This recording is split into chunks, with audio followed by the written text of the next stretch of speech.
My son sent me a lemon birthday cake with a short note. "Enjoy it alone, Dad." That afternoon, my daughter-in-law, Leonie, and the kids unexpectedly came by to visit me. So I cut the cake and shared it with them. At 9:07 p.m., my phone rang. My son screamed so sharply that I had to pull the phone away from my ear. "Why did you let them eat it?" His breathing was rushed and desperate, his voice trembling as if he had just witnessed something terrible happen. In that moment, I suddenly realized that the birthday cake wasn't as simple as I had thought. Hello everyone, welcome to the story. Before we continue, like the video, subscribe and comment where you're watching from. I'd also like to wish you a wonderful day wherever you are. This is a fictional story created for storytelling purposes, with some dramatized details to make the narrative more engaging and offer meaningful insights. I woke on my 72nd birthday, March the 16th, 2021, to the doorbell cutting through the quiet of my Chapel Hill home. The sun painted the kitchen in soft golden light that reminded me of my late wife. I wasn't expecting anything. Corbin had been distant for months, too busy to return my calls. So, when I found a pristine white bakery box on my porch with a small envelope tucked under the ribbon, my heart swelled with naive hope that my son still remembered me. I carried the box inside and set it on my kitchen table. The envelope was expensive stationery with Corbin's law school penmanship. I opened it with trembling fingers. "Happy birthday, Dad. Enjoy this alone. You deserve a quiet celebration after all these years of noise. Take the day for yourself. Love, Corbin." I read the note 3 times each pass, tightening my chest with gratitude and melancholy. "Enjoy this alone." The phrasing was odd, almost clinical, but I convinced myself it was Corbin's awkward way of telling me to rest. Have you ever been so grateful for a scrap of attention that you ignore the warning bells? I opened that box like a treasure chest. Inside was a perfect lemon sponge cake, 3 layers high, with pale yellow buttercream frosting, piped with professional precision. The scent of citrus and vanilla transported me back to Sunday mornings, when my wife used to bake. I ran my finger along the frosting edge and tasted it sweet with just a hint of tartness. It was perfect, too perfect. I placed the cake on the counter, deciding to wait until evening to honor Corbin's instruction. I spent the morning in my study with old photo albums. I hadn't heard from Leonie or the grandchildren, assuming they were respecting Corbin's wishes for my quiet day. But around 4 p.m., I heard small feet running up my driveway, and Leonie's voice calling out in a conspiratorial whisper, "Surprise, Grandpa." The door burst open. There they were, Ren 10 years old with her mother's sharp blue eyes and a homemade birthday crown, and Milo, 6 years old, clutching a drawing of us fishing. Leonie stood behind them, flushed and apologetic, but glowing with warmth. "I know Corbin said you wanted a quiet day, but the kids insisted. We won't stay long, just wanted to see you blow out a candle." My heart, which had been quietly aching all day, suddenly felt full. I pulled them all into a hug, the smell of Leonie's jasmine perfume, and Milo's grape juice-stained fingers, grounding me in pure, uncomplicated love. "Well, if we're breaking the rules," I said, my voice thick with emotion, "then we're doing it properly. I've got a cake, and it's big enough for all of us." I brought the lemon cake to the dining table. Leonie lit a single candle from her purse. The children sang off-key, their voices filling my house with the kind of noise I'd been told to avoid. I cut 4 generous slices, watching Ren and Milo dig in with childhood enthusiasm. Leonie took a small bite, complimenting the bakery's skill, while I savored mine, slowly thinking how lucky I was that they'd defied Corbin's directive. The taste was sweet, almost too sweet. There was a faint bitter aftertaste I couldn't quite place, but I dismissed it as lemon zest. "This is really good, Grandpa." "Did you pick the flavor?" Ren asked, her mouth full of frosting. I shook my head, smiling. "Your dad chose it. He knows lemon was Grandma's favorite." It was only later, when the screaming started, that I realized Corbin hadn't chosen lemon out of sentimentality. He had chosen it to mask the chemical bitterness of crushed pills hidden inside. We spent another hour laughing, letting Milo show me his drawing in excruciating detail. Leonie kept glancing at her phone, frowning slightly. Around 6 p.m., they left the children sticky and happy. I cleaned up, wrapped the leftover cake, and settled into my armchair with a book and tea. The house fell back into familiar silence, but this time it was warm silence, the kind that follows laughter. Then at 9:07 p.m., the phone shattered everything. I saw Corbin's name on the caller ID, and for a split second, I thought he was calling to thank me. But the voice that exploded through the receiver was unrecognizable, a raw, jagged scream. "What did you do?" Dad, what did you do to them? His words were frantic, breathless, punctuated by crashing sounds. Corbin, slow down. What are you talking about? I shouted back, my book falling to the floor. The kids, they're on the floor. They're not breathing right. Leonie's throwing up. What did you put in that cake? His voice cracked on cake, the accusation hitting me like a physical blow. I didn't put anything in it. Corbin, you sent it to me. Why did you let them eat it? I told you to enjoy it. Alone, you were supposed to eat it alone. He was sobbing now, a sound so raw it didn't sound human. The line went dead, the sharp click echoing like a gunshot. I stood in my living room, the phone pressed to my ear, my mind racing to catch up with the horror unfolding. You were supposed to eat it alone. The words looped in my head, and with each repetition the truth crystallized like frost on glass. The cake wasn't a gift, it was a weapon, and I had just shared my execution with the people I love most. I grabbed my keys, my hands shaking violently, as I tore out of my driveway tires, screeching. One thought hammered against my skull. If I was supposed to eat it alone, then what was in that cake? And why is my son screaming like his plan just fell apart? The sliding glass doors of the ER didn't open fast enough, so I threw my shoulder against them, the scent of antiseptic instantly replacing the lingering sweetness of the lemon cake that still clung to my clothes. My mind was a storm of screeching tires and Corbin's accusatory screams. The cake he had sent me, the one I'd opened like a treasure that morning, now felt like a bomb that had detonated in the hands of the people I love most. I spotted Leonie immediately. She was collapsed in a plastic chair near the admitting desk, her yoga clothes wrinkled and her usually perfect blonde hair hanging in loose, frantic strands around her face. Thane, they just stopped. They just stopped breathing properly. She sobbed, her hands reaching out to clutch my forearms with a strength born of pure terror. Before I could even find the words to comfort her, the double doors leading to the trauma bays swung open with a violent crash. Paramedics were wheeling 2 stretchers at a sprint. I caught a fleeting soul-crushing glimpse of Milo and Ren. Their faces were the color of damp chalk, their small bodies eerily still against the white sheets. Out of the way, sir. We need a clear path to trauma 2. A technician barked, nearly shoving me into a vending machine as they vanished into the restricted zone. Have you ever heard the sound of a heart monitor flatlining? Even through the heavy doors, the clinical high-frequency chirping of monitors seemed to drill into my skull, creating an atmosphere of clinical dread. I stood there frozen, the weight of 72 years, finally proving too heavy for a man whose own son had turned a birthday gift into a weapon. Corbin arrived 10 minutes later. He didn't rush to Leonie. He didn't come to me for a status report. He stood in the far corner of the waiting room, his tailored suit jacket unbuttoned, his chest heaving. His eyes were darting frantically not toward the trauma doors where his children were fighting for their lives, but toward the nurse's station and the security desk. When I tried to approach him, he physically recoiled as if I were a leper. "Don't touch me, Dad," he hissed, his voice a low, venomous vibration. "You've done enough." I recoiled as if he'd struck me. "I only shared your cake with them, Corbin. The cake you sent me. Why would you say I've done anything?" I whispered, my heart breaking in real time. He didn't answer. He only turned his back, staring out the window at the flashing blue lights of the police cruisers that were just pulling into the bay.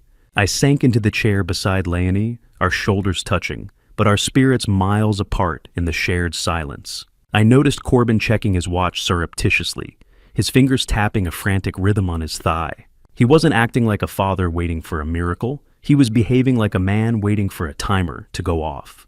The accusation in his voice, "You've done enough," echoed in my skull. What had I done except open the gift he sent and share it with the family he claimed to love? Nearly an hour of agonizing silence passed before the doors opened again. Dr. Sarah Kim, the attending physician at UNC Medical Center, approached us with a clipboard clutched tightly against her white coat. She didn't offer a smile. Her expression was unreadable, but grave. "Mr. Garrison, we've stabilized them for the moment, but we found something in their systems that shouldn't be there." She began, her eyes locking onto mine with a terrifying intensity. She led us into a small private consultation room that smelled of stale coffee and floor wax. "This wasn't bacteria," she continued, her voice dropping into a register that made the hair on my arms stand up. "It was a concentrated dose of an ACE inhibitor, a blood pressure medication. We found evidence of extreme bradycardia. In both children, their heart rates dropped to dangerously low levels almost immediately after ingestion. Doctor, Kim leaned forward, her gaze softening slightly, but her questions remaining sharp. She asked about the cake, where it came from, who prepared it when we ate it. I explained that Corbin had it delivered that morning, that I'd only opened the box and shared it with Leonie and the children when they surprised me.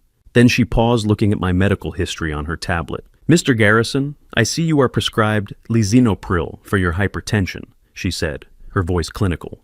"Do you keep those pills in your home?" I nodded slowly, my mind racing back to my unlocked bathroom cabinet. I realized with a jolt of ice in my veins that the poison wasn't a rare chemical. It was my own life-saving medication, the very thing that kept my heart beating, that had been used to try and stop theirs. "But I didn't make that cake, doctor," I said, my voice barely above a whisper. "My son had it delivered to me. Someone had to have taken my medication before the cake ever arrived at my door." As Dr. Kim looked at me with a mix of pity and dawning understanding, I realized that my son hadn't just blamed me for a mistake, he had orchestrated this entire nightmare. The silence in the room was deafening, broken only by the sound of heavy official boots echoing down the hallway. I looked toward the waiting room, through the small window where Corbin was still avoiding my gaze, and I knew that the man I had raised was gone. There is a specific kind of silence that follows the word poison when it's directed at a father, a silence so heavy it felt like it was crushing the very air out of my lungs. I sat in that small consultation room, the clinical hum of a nearby vending machine sounding like a roar in the vacuum of my shock. "Doctor?" Kim held the toxicology report with a steady hand, but her eyes held a flicker of something that looked like mourning. My own medication, my lisinopril. The little orange pills that kept my blood pressure in check had been repurposed into a weapon against my own blood. Dr. Kim laid the paper on the table. "It's not just a trace, Mr. Garrison. It was enough to stop their hearts," she said, her voice dropping into a register of grim necessity. "We found lethal concentrations of lisinopril crushed directly into the center slices of the lemon cake." I closed my eyes, trying to piece together the timeline. The bakery box had arrived sealed that morning. The cake inside had been pristine, professional, untouched, which meant the poison had been added before it was delivered, or my medication had been taken days, maybe weeks before, to prepare for this exact moment. Do you want to know what it feels like to realize you've been a secondary character in your son's murder plot? It feels like drowning in shallow water.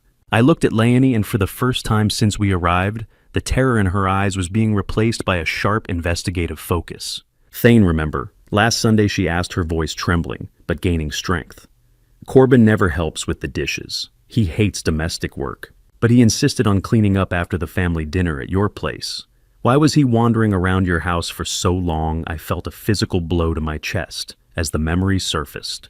I had been in the living room with the kids laughing as Milo showed me his latest drawing. Corbin had volunteered to help clean up something so out of character that I had actually felt proud of him.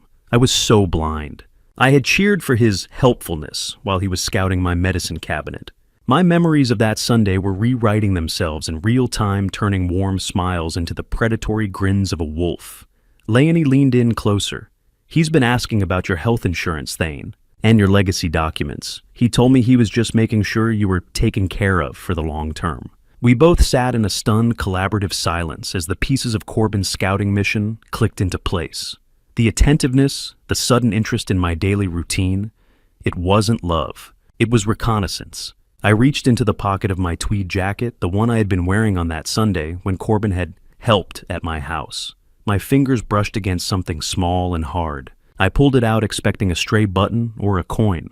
Instead, I was holding a small white plastic ring, the safety seal from a new medication bottle. The plastic cap was small, light, but in my hand it felt heavier than a lead casket. "What is this?" I whispered, turning it over in my palm. "I haven't opened a new prescription in months. My current bottle is half empty."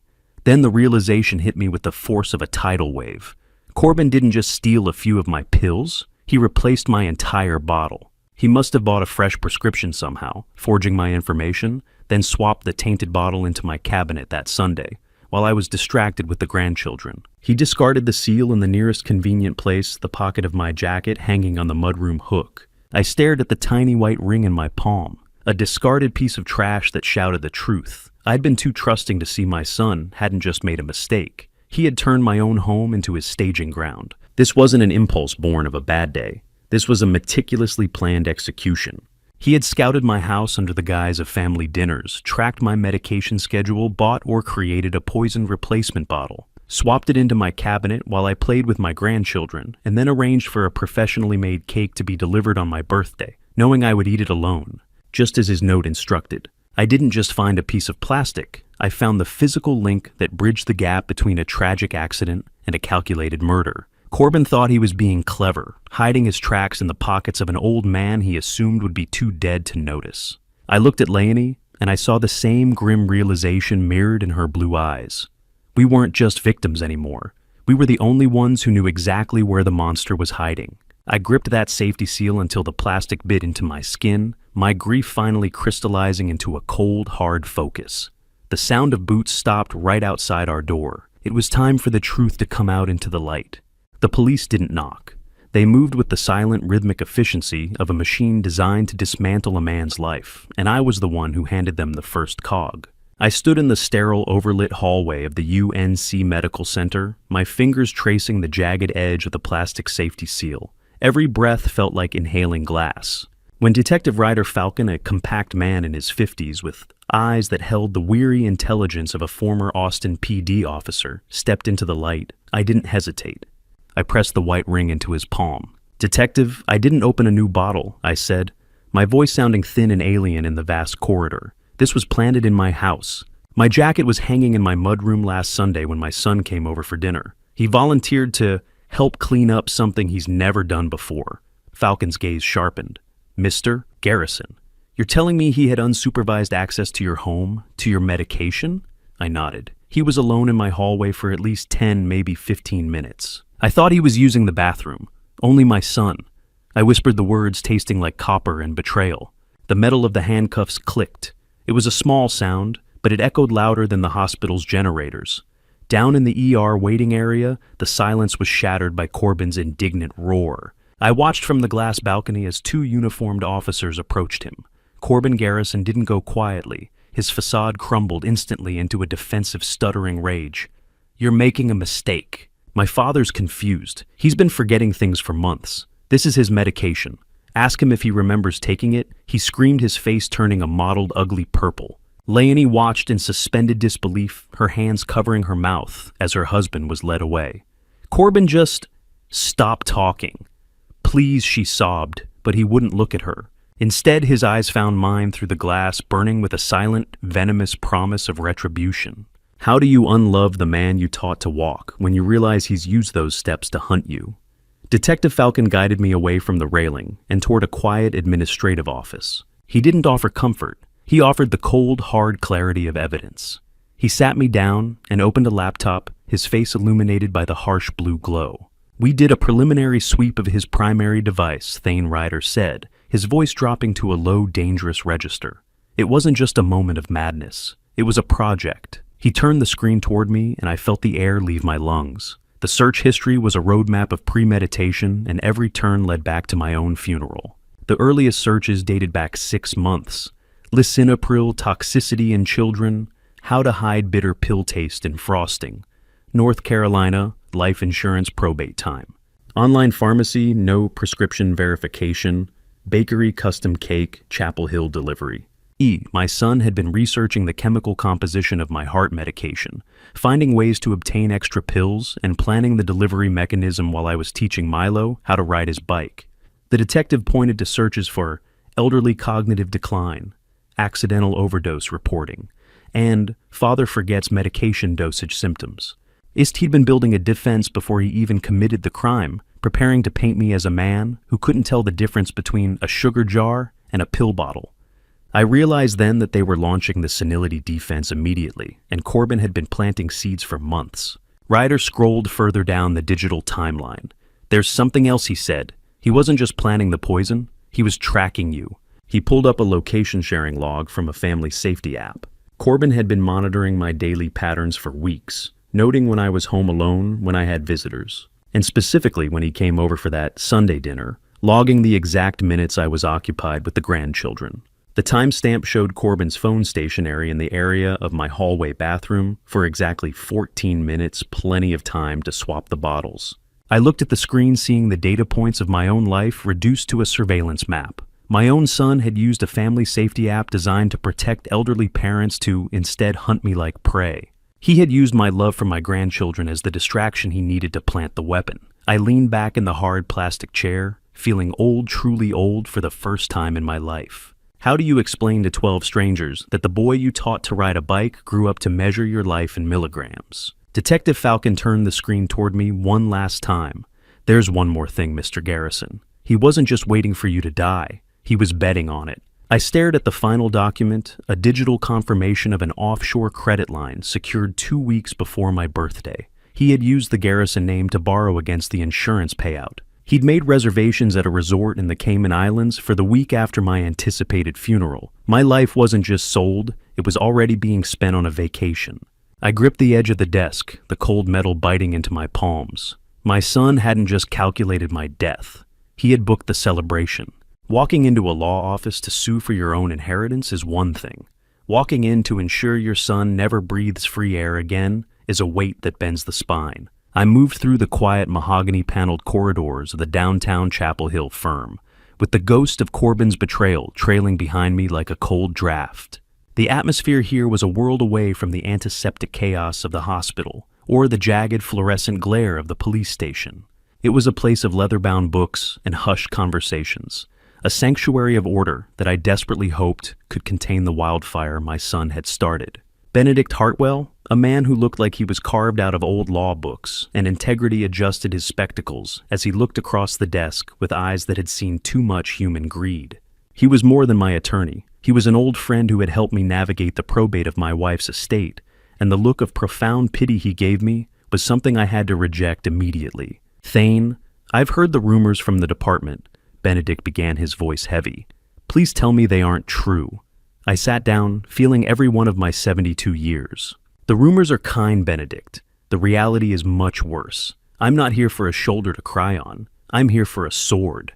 He nodded, the professional mask sliding back into place, though his hand trembled slightly as he opened a thick manila folder. Benedict reveals that he had already made some preliminary inquiries based on the notes Detective Falcon shared. He had found something that Falcon's digital sweep had only hinted at, the concrete motive that had turned my son into a predator. Have you ever seen your own death certificate before you've even had a heart attack? It's written in the ink of an insurance policy. Benedict slid a document across the desk. It was an application for a life insurance policy totaling $1.2 million taken out on me exactly 6 months ago. Corbin had checked the box for the accidental death rider, which would double the payout to nearly $2.5 million if I died of something like, say, an accidental overdose of my own medication. I stared at the signature at the bottom. It was mine. The same elegant, slightly looped G I had used on thousands of high school diplomas over the decades. It was a perfect, chilling forgery. Look at the date, Thane, Benedict said, pointing to the timestamp. He signed this the day you took him to dinner for his promotion. I felt the air leave the room. I remembered that night clearly. I had been so proud of him, so convinced that his success in the hedge fund world was a reflection of the values I had instilled. He had toasted to my health, clinking his glass against mine while planning my autopsy. He used my Mont Blanc, didn't he? I asked, the realization hitting me like a physical blow. The one I gave him for his college graduation. Benedict looked down at the report. The ink matches the bottle on your desk, Thane. He wasn't even careful. He was arrogant. The pen felt like a scalpel. Cold, precise, necessary. I realized then that Corbin's plan was deeper than just a single moment of opportunity. Benedict revealed that this was actually Plan B. A month prior, Corbin had attempted to change the beneficiary on my existing retirement accounts, but he had been blocked by a security question. He couldn't answer my mother's middle name. The poison cake hadn't been a sudden impulse. It was a desperate escalation. We spent the next hour drawing the battle lines. This wouldn't just be about the criminal charges Detective Falcon was preparing. We discussed a full-scale legal assault, stripping Corbin of his parental rights to protect Milo and Ren, securing a permanent restraining order, and placing my remaining assets into a protected trust that he could never touch even if he somehow walked free. If we go this route, Thane, there is no going back, Benedict warned, his eyes searching mine. You will be the lead witness in a case that will send your only son to prison for decades. You will have to stand in a courtroom and tell the world that you raised a monster. I didn't hesitate. I picked up the silver pen sitting on his desk. My son died when he put that powder in the frosting, Benedict. I'm protecting what's left. My hand was steady, a strange icy calm settling over me as I signed the retainer. I wasn't just signing a contract, I was hammering the first nail into the coffin of a 40-year lie. As the ink began to dry, Benedict leaned back, but his expression didn't lighten. He mentioned that, since the house mortgage forgery involved interstate wire fraud through the lending firm Corbin used, the FBI was now considering stepping in. This wasn't just a family tragedy anymore. It was becoming a federal nightmare. The scale of Corbin's deception was expanding beyond Chapel Hill, threatening to pull the entire Garrison name into the mud. I didn't care about the reputation anymore. I only cared about the children. If the federal government wanted to help me cage the wolf, I would open the door for them. The ink was still wet on the page when Benedict's desk phone buzzed. He listened for a second, his face turning the color of ash, before looking at me with a look of pure alarm. Thane, Corbin isn't staying quiet. He's just called a press conference from the county jail. My son, the man I had just signed a declaration of war against, was already moving to strike back. He wasn't going to wait for the evidence to bury him. He was going to try and bury the truth first. I stood up the chair, scraping harshly against the floor, knowing that the quiet sanctuary of this office was about to be replaced by the visceral glare of the public eye. I tapped the voice recorder app on my phone, twice tucking it into the breast pocket of my blazer like a concealed weapon before the heavy steel door of the visitation center buzzed open. The sound was an industrial snarl, a jarring reminder that I was no longer in the polite world of high school assemblies and faculty meetings. I was in a place designed to keep monsters in, and I was voluntarily walking into the cage. The air inside the Orange County Jail was thick with the scent of floor wax and stale anxiety, a metallic tang that seemed to coat the back of my throat. I followed the guard to a booth, my heart hammering against the phone in my pocket. I wasn't here to forgive. I wasn't here to weep. I was here to secure the confession that Corbin's public lies had made necessary. When Corbin was led in the sight of him, nearly made me flinch. The tailored Italian suits and the expensive watch were gone, replaced by a shapeless orange jumpsuit that made his skin look sallow and gray. He sat behind the thick glass barrier, his arrogance curdled into a desperate feral energy. He didn't look at me with regret. He looked at me like a problem he still thought he could solve. He picked up the handset and I did the same, the plastic cold against my ear. "Dad, thank God you came." He began, his voice a frantic whisper through the scratchy intercom. "You have to tell the DA it was a mistake. My lawyer says we can spin it as a medical mix-up. Think of the kid's reputation, Thane. You're destroying the Garrison legacy." I looked at his bitten-down fingernails the way they clawed at the metal table. "I'm not the one who put lisinopril in the lemon frosting, Corbin. You are. Why did you do it? Have you ever sat across from a monster you used to tuck in at night? You look for the boy, but all you see is the scales." I weighted my silence, a principal's tool I had used 1,000 times to make a student crack. Corbin's eyes darted to the guard and then back to me. He leaned in, his breath fogging the glass. "It was a financial necessity, Dad. You don't understand the pressure. My creditors, they were going to take Leonie's house. Your money is just sitting there in a trust-dead money that I won't see for 20 years. I needed that insurance payout now. What were you going to do with it anyway? Sit on it while I lost everything?" His words were like oil on a garage floor, slick, toxic, and impossible to clean up once they touched my soul. I felt a coldness settle over me, an icy clarity that replaced the last flickering ember of my grief. Corbin wasn't done. Believing the room was secure, and that I was still the soft father who would always protect him, he leaned even closer. "I didn't want the kids to get sick, Thane. They were just collateral damage. You were supposed to eat the first slice alone at your house. That was the plan. If you had just done what you were supposed to do, Leonie would have been taken care of. I even had a way to keep her safe afterward." He paused, a dark glint in his eye. "If things had gone sideways, I had enough on her interior design chemical orders to make it look like she was the one who slipped up. I was protecting the family in my own way." I stared at him, realizing the depth of the void where his conscience should have been. "So you traded my life for a gambling debt, and you were ready to frame your wife to cover the spread. And you nearly took your children with me. Blood isn't always thicker than water. Sometimes it's just more expensive." I didn't say another word. I simply stood up and hung the receiver back on its hook. I could see Corbin screaming through the glass, his mouth moving in a silent, ugly rhythm as the guard moved in to lead him away. I walked out of that visitation center, the weight of the phone in my pocket feeling like a trophy. I had it. Every word, every justification, every cold-blooded calculation. I moved through the airlock and out into the sweltering North Carolina sun, the humidity of the parking lot hitting me like a physical wall. I was heading for my truck when I saw a familiar silver sedan parked in the visitor's lot. Gail Stafford, my 68-year-old sister, and a retired librarian who always had a soft spot for my son, sat hunched over her steering wheel. Her face was a mask of tear-streaked regret, her hands knotting a lace handkerchief into a tight ball. "Gail, what are you doing here?" I asked, leaning against her window. She looked up at me, and the guilt in her eyes was so profound it made my stomach turn. She reached into her bag and pulled out a legal envelope, her fingers trembling. "He told me he just wanted to talk to you, Thane. He said he wanted to surprise you for your birthday, and he'd lost his key. I didn't know about the pills. I thought I was helping him make things right between you." I felt the ground shift beneath my feet. "You gave him the security code, Gail. You let him into my house while I was out." She sobbed a sharp, broken sound that echoed off the surrounding cars. "He's my nephew, Thane. He told me you were being difficult, that you were shutting him out. I even gave him the spare key I've had for months. I thought he was just being a good son." She held out the brass key, the metal glinting in the harsh light. I stood in the sweltering North Carolina sun, staring at my sister as she handed me the tool Corbin had used to invade my sanctuary. The family I had built was collapsing into a heap of secrets and misguided loyalties. "Gail," I whispered, my voice finally breaking. "How many more of you are there?" I took the key, its weight a final crushing burden. The son I raised was a predator, and the sister I trusted was his unwitting scout. I turned and walked toward my truck, leaving her crying in the heat, knowing that the trail of Corbin's destruction was only beginning to be mapped.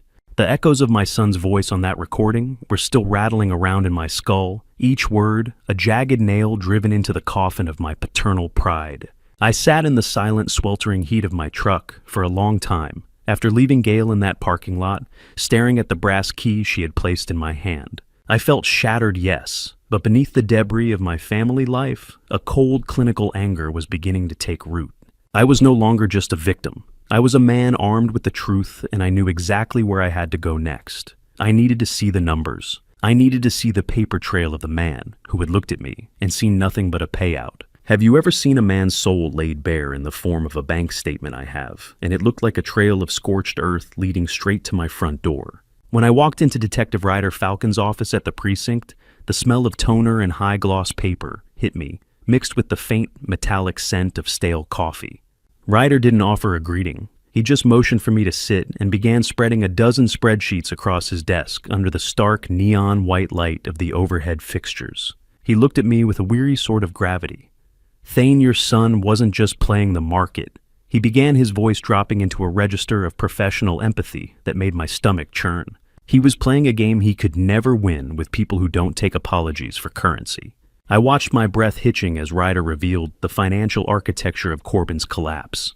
His supposed hedge fund was a fiction, a sophisticated Ponzi scheme he'd been running for 3 years. Half of his investors were actually our local Chapel Hill neighbors, people I had known for decades, people who had trusted the Garrison name because they trusted me. The numbers on the page revealed a deficit of nearly $2 million. $2 million. I whispered the word, feeling heavy and foreign. I thought he was a successful manager. I thought he was the one taking care of us. Ryder shook his head. He was taking from everyone to pay back the last person who threatened him.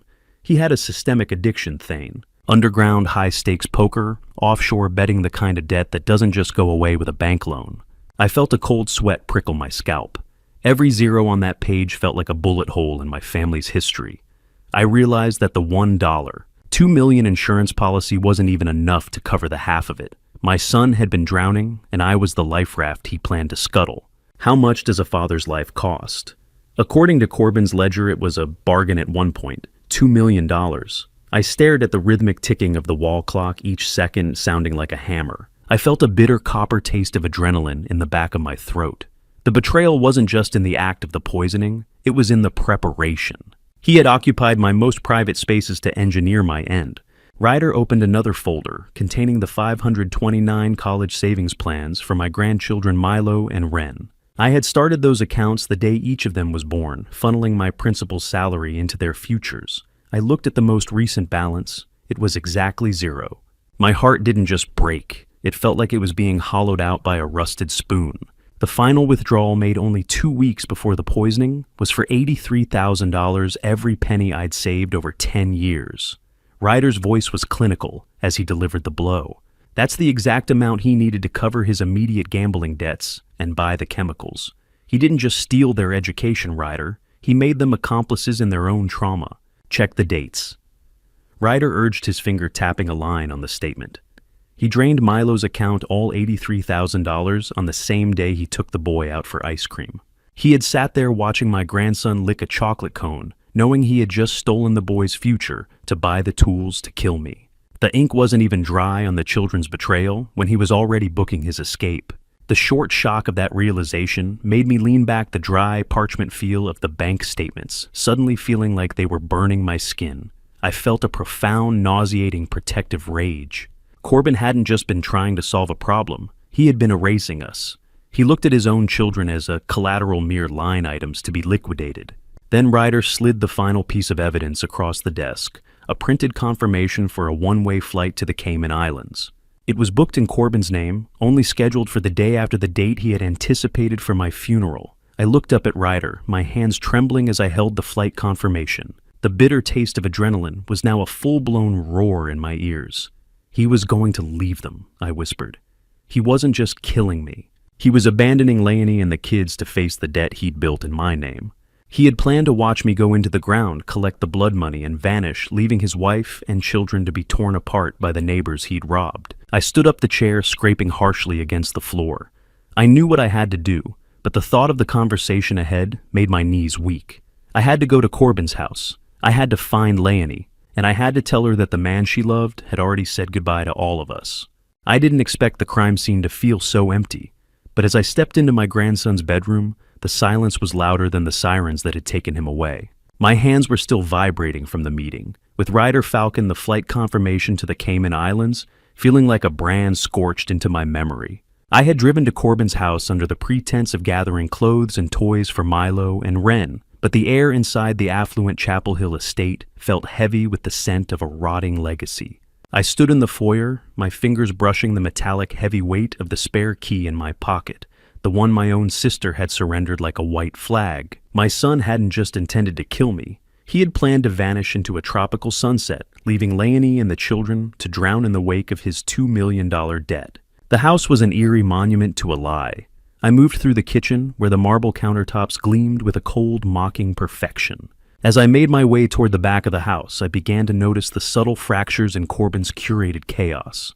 I found unopened bills hidden under the corner of a decorative Persian rug and a half-packed suitcase shoved into the dark recesses of the master closet, filled with expensive linen shirts he had bought, while his children's college funds were being drained to zero. Everything felt abandoned, yet a thick layer of dust had settled on every surface except for the handle of Corbin's office door. Just a few things to make them feel at home in a hospital bed, I whispered to the shadows, but my voice was swallowed by the stagnant air. The house, once a symbol of my son's supposed triumph over my modest educator's life, was now revealed as a hollowed-out shell, as fake as the forged signature on my insurance policy. $87. That was the price of my son's remaining shred of decency. I entered Milo's room, expecting the soft smell of laundry detergent and the familiar clutter of a 6-year-old's life. Instead, I found a room that had been partially ransacked, as if someone had been searching for a hidden treasure in a frantic, sweaty hurry. My eyes fell to the floor, and my heart suffered a fresh, jagged tear. Milo's hand-painted ceramic piggy bank, the one I had helped him glaze for his 6th birthday, the one he called Commander Coin, was smashed into a dozen sharp pieces on the hardwood. I knelt, the gritty sound of ceramic grinding under my shoe, sounding like bone. I searched through the shards, my fingers tracing the cold, smooth texture of the blue glaze, but the hollow interior was empty. Corbin hadn't just stolen the $2 million. He had crawled into his son's room after the poisoning and stripped away the $87 the boy had been saving for a telescope. I felt my soul shift in that moment, a fundamental realignment of my nature. I reached out and touched a small empty handprint on a dusty shelf where the bank used to sit, the smell of stale apple juice and old toys suddenly making me nauseous. I wasn't just looking at a crime anymore, I was looking at a complete absence of humanity. As I shifted the base of the shelf to gather more shards, a small notebook slid out from a hidden gap in the wood. It was a ledger written in Corbin's cramped, manic hand.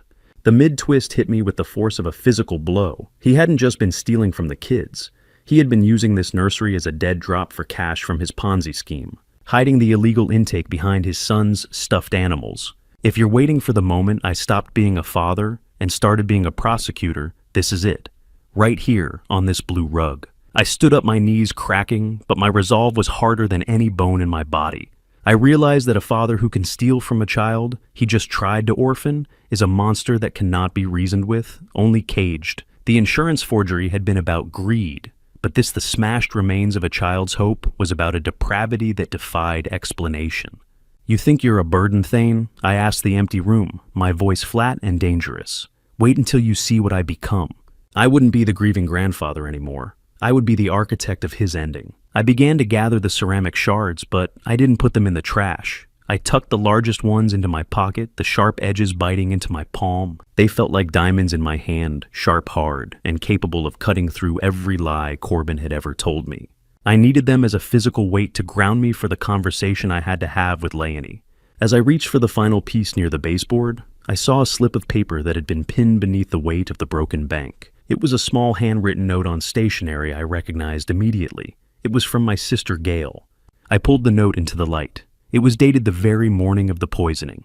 Thane is starting to ask questions about the trust, it read in her elegant librarian script. Be careful, Corbin.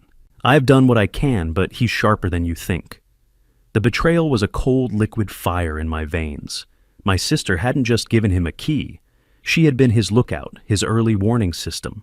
She was more than an unwitting accomplice. She was a sentinel for his greed. I didn't just find a broken toy on that floor. I found the roadmap to my sister's betrayal and my son's complete depravity. And as I tucked Gail's note into my pocket next to the shards of Milo's bank, I knew the family I'd spent 40 years building was officially dead.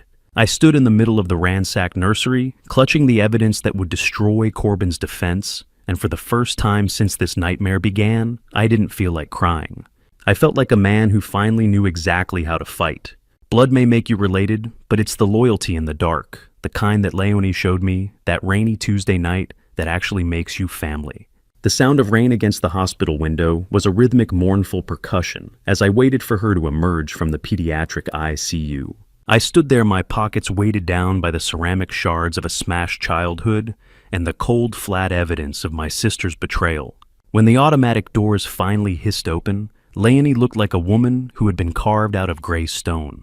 Her eyes were hollow, and the smell of ozone and rain clung to her clothes as we walked out onto the entrance porch. She sank onto a cold, slick hospital bench, watching the neon lights reflecting in the black puddles at her feet. I didn't sugarcoat the truth. I couldn't afford to. I sat beside her and pulled out the empty college fund statements, followed by the note I had found in the ruins of Milo's nursery. Leonie, he didn't just target me, I said, my voice steady despite the hurricane in my chest. He used Milo's future to buy the poison. He drained every cent I saved for them. I watched as the last shred of Leonie's hope for Corbin's innocence died in real time. It wasn't a loud death. It was a quiet architectural collapse. She took the note from Gail, her fingers trembling as she recognized the handwriting. My sister had been his sentinel, warning him that I was getting too close to his secrets. Leonie didn't scream. She didn't even sob at first. She just stared at the rain. I'm not crying for him anymore. Thane, she whispered, her voice a jagged line of resolve. I'm crying for the woman I was who thought he could be saved. I'm crying for the 10 years I spent sleeping next to a man who was calculating the value of my father-in-law's life in his head while I slept. He wasn't just a husband. He was a parasite. He wasn't just a husband. He was a parasite. That realization was the pivot point. The air around us felt charged, a grim solidarity forming in the space between our grief. Leonie looked at me, and for the first time, I saw a woman who was no longer a victim, but an investigator in her own right. She reached into her handbag and pulled out a stack of documents I hadn't seen before. I've already contacted a divorce attorney, Thane, she said. But I want to make one thing clear. I am not leaving you. You are the only father my children have left. She told me she wanted to keep the Garrison name, not for Corbin, but for me. She wanted to redefine it as a symbol of the integrity I had shown her, rather than the greed her husband had used to stain it. I want to keep the name Dad. I want to be the kind of Garrison you are. I felt a surge of deep affection, a protective instinct that transcended biology. You are my daughter in every way that matters, I replied. We will rebuild everything he burned. I promise you that house will not be taken. The garrison name was a tarnished heirloom, but Leonie and I were going to scrub it until it bled. I pledged my full financial support to her right then and there. I told her about the $2. $4 million in the trust money Corbin had considered his own private bounty. Every cent of it would go towards saving her home and securing the kids' recovery. But then Leonie delivered a twist I hadn't expected. She admitted she had suspected Corbin of an affair for months, watching him sneak out for midnight meetings and whispering into the phone. She had even hired a private investigator of her own, only to realize now that the other woman was actually a series of bookies he was meeting in back alleys. The infidelity wasn't sexual. It was financial. He had been cheating on our entire family with the high-stakes high he could never satisfy. Leonie reached into her bag again and produced a thick legal folder. "I've been keeping these," she said. "I found them hidden in my design studio behind some fabric swatches. They were Corbin's private business receipts, a trail of offshore payments and wire transfers to companies I didn't recognize." She had been building her own case without even knowing the full extent of the crime. But the biggest revelation came as we stood to leave. "Thane, I moved $50,000 of my own design business earnings into a secret account months ago," she confessed. "I didn't know he was a murderer, but I knew he was unstable. I knew the floor was going to fall out eventually. I just didn't know he was going to push you through it first." I looked at her with new respect. We had the immediate capital to start the legal war. We weren't starting from zero. Who says you can't choose your family? I was looking at mine and she was holding a divorce petition like a shield. We stood together at the entrance of the hospital, the muffled sound of a distant ambulance siren punctuating the silence of our pact. The sharp crinkle of the divorce papers in her hand was the sound of a noose being tightened not on us, but on Corbin. We walked toward the hospital's security office to meet Detective Ryder, our footfalls synchronized on the linoleum. "Are you ready to see this through?" "All the way to the end?" I asked as we reached the heavy steel door. Leonie didn't hesitate. Her face was illuminated by the blinding white glare of the security office lights, making her look like a warrior. "I was ready the moment he touched my children's cake," she said. As we stepped back into the sterile light of the hospital, Leonie squeezed my hand so hard her knuckles turned white. It was a silent promise, a chosen family making a blood oath without the need for a single drop of it. "He thinks he's left us with nothing. Dad," she whispered, her voice echoing in the empty hall. "He has no idea what happens when you corner an interior designer and a school principal." I felt a cold, hard clarity settle over me. We weren't just witnesses anymore. We were the executioners of his legacy. I watched the sunrise over Chapel Hill, but the light didn't bring warmth. It only illuminated the wreckage of the life my son had systematically dismantled while I was busy believing his lies. As Leonie and I walked toward the law office of Benedict Hartwell, I could feel the ghost of Corbin's betrayal trailing us like a cold draft. Leonie squeezed my hand so hard her knuckles turned white, a silent echo of her words back at the hospital. "He thinks he's left us with nothing, but he has no idea what he's sparked." We weren't just a grandfather and a daughter-in-law anymore. We were a tactical unit. The morning sun hit Benedict's mahogany desk as he began laying out a series of legal documents with a funereal slowness. The room smelled of toner and high-gloss paper, a scent that had become synonymous with the death of my family. Benedict looked at us with a grim line for a mouth holding a paper that felt heavier than its physical weight. "Thane Leonie. I wish I had better news," he began. This was delivered to the house while Corbin was being processed. "It's a notice of default." My heart gave a sickening thud. Benedict explained that 8 months ago, Corbin had taken out a second mortgage on their home for $150,000. He had forged Leonie's signature with a chilling surgical precision.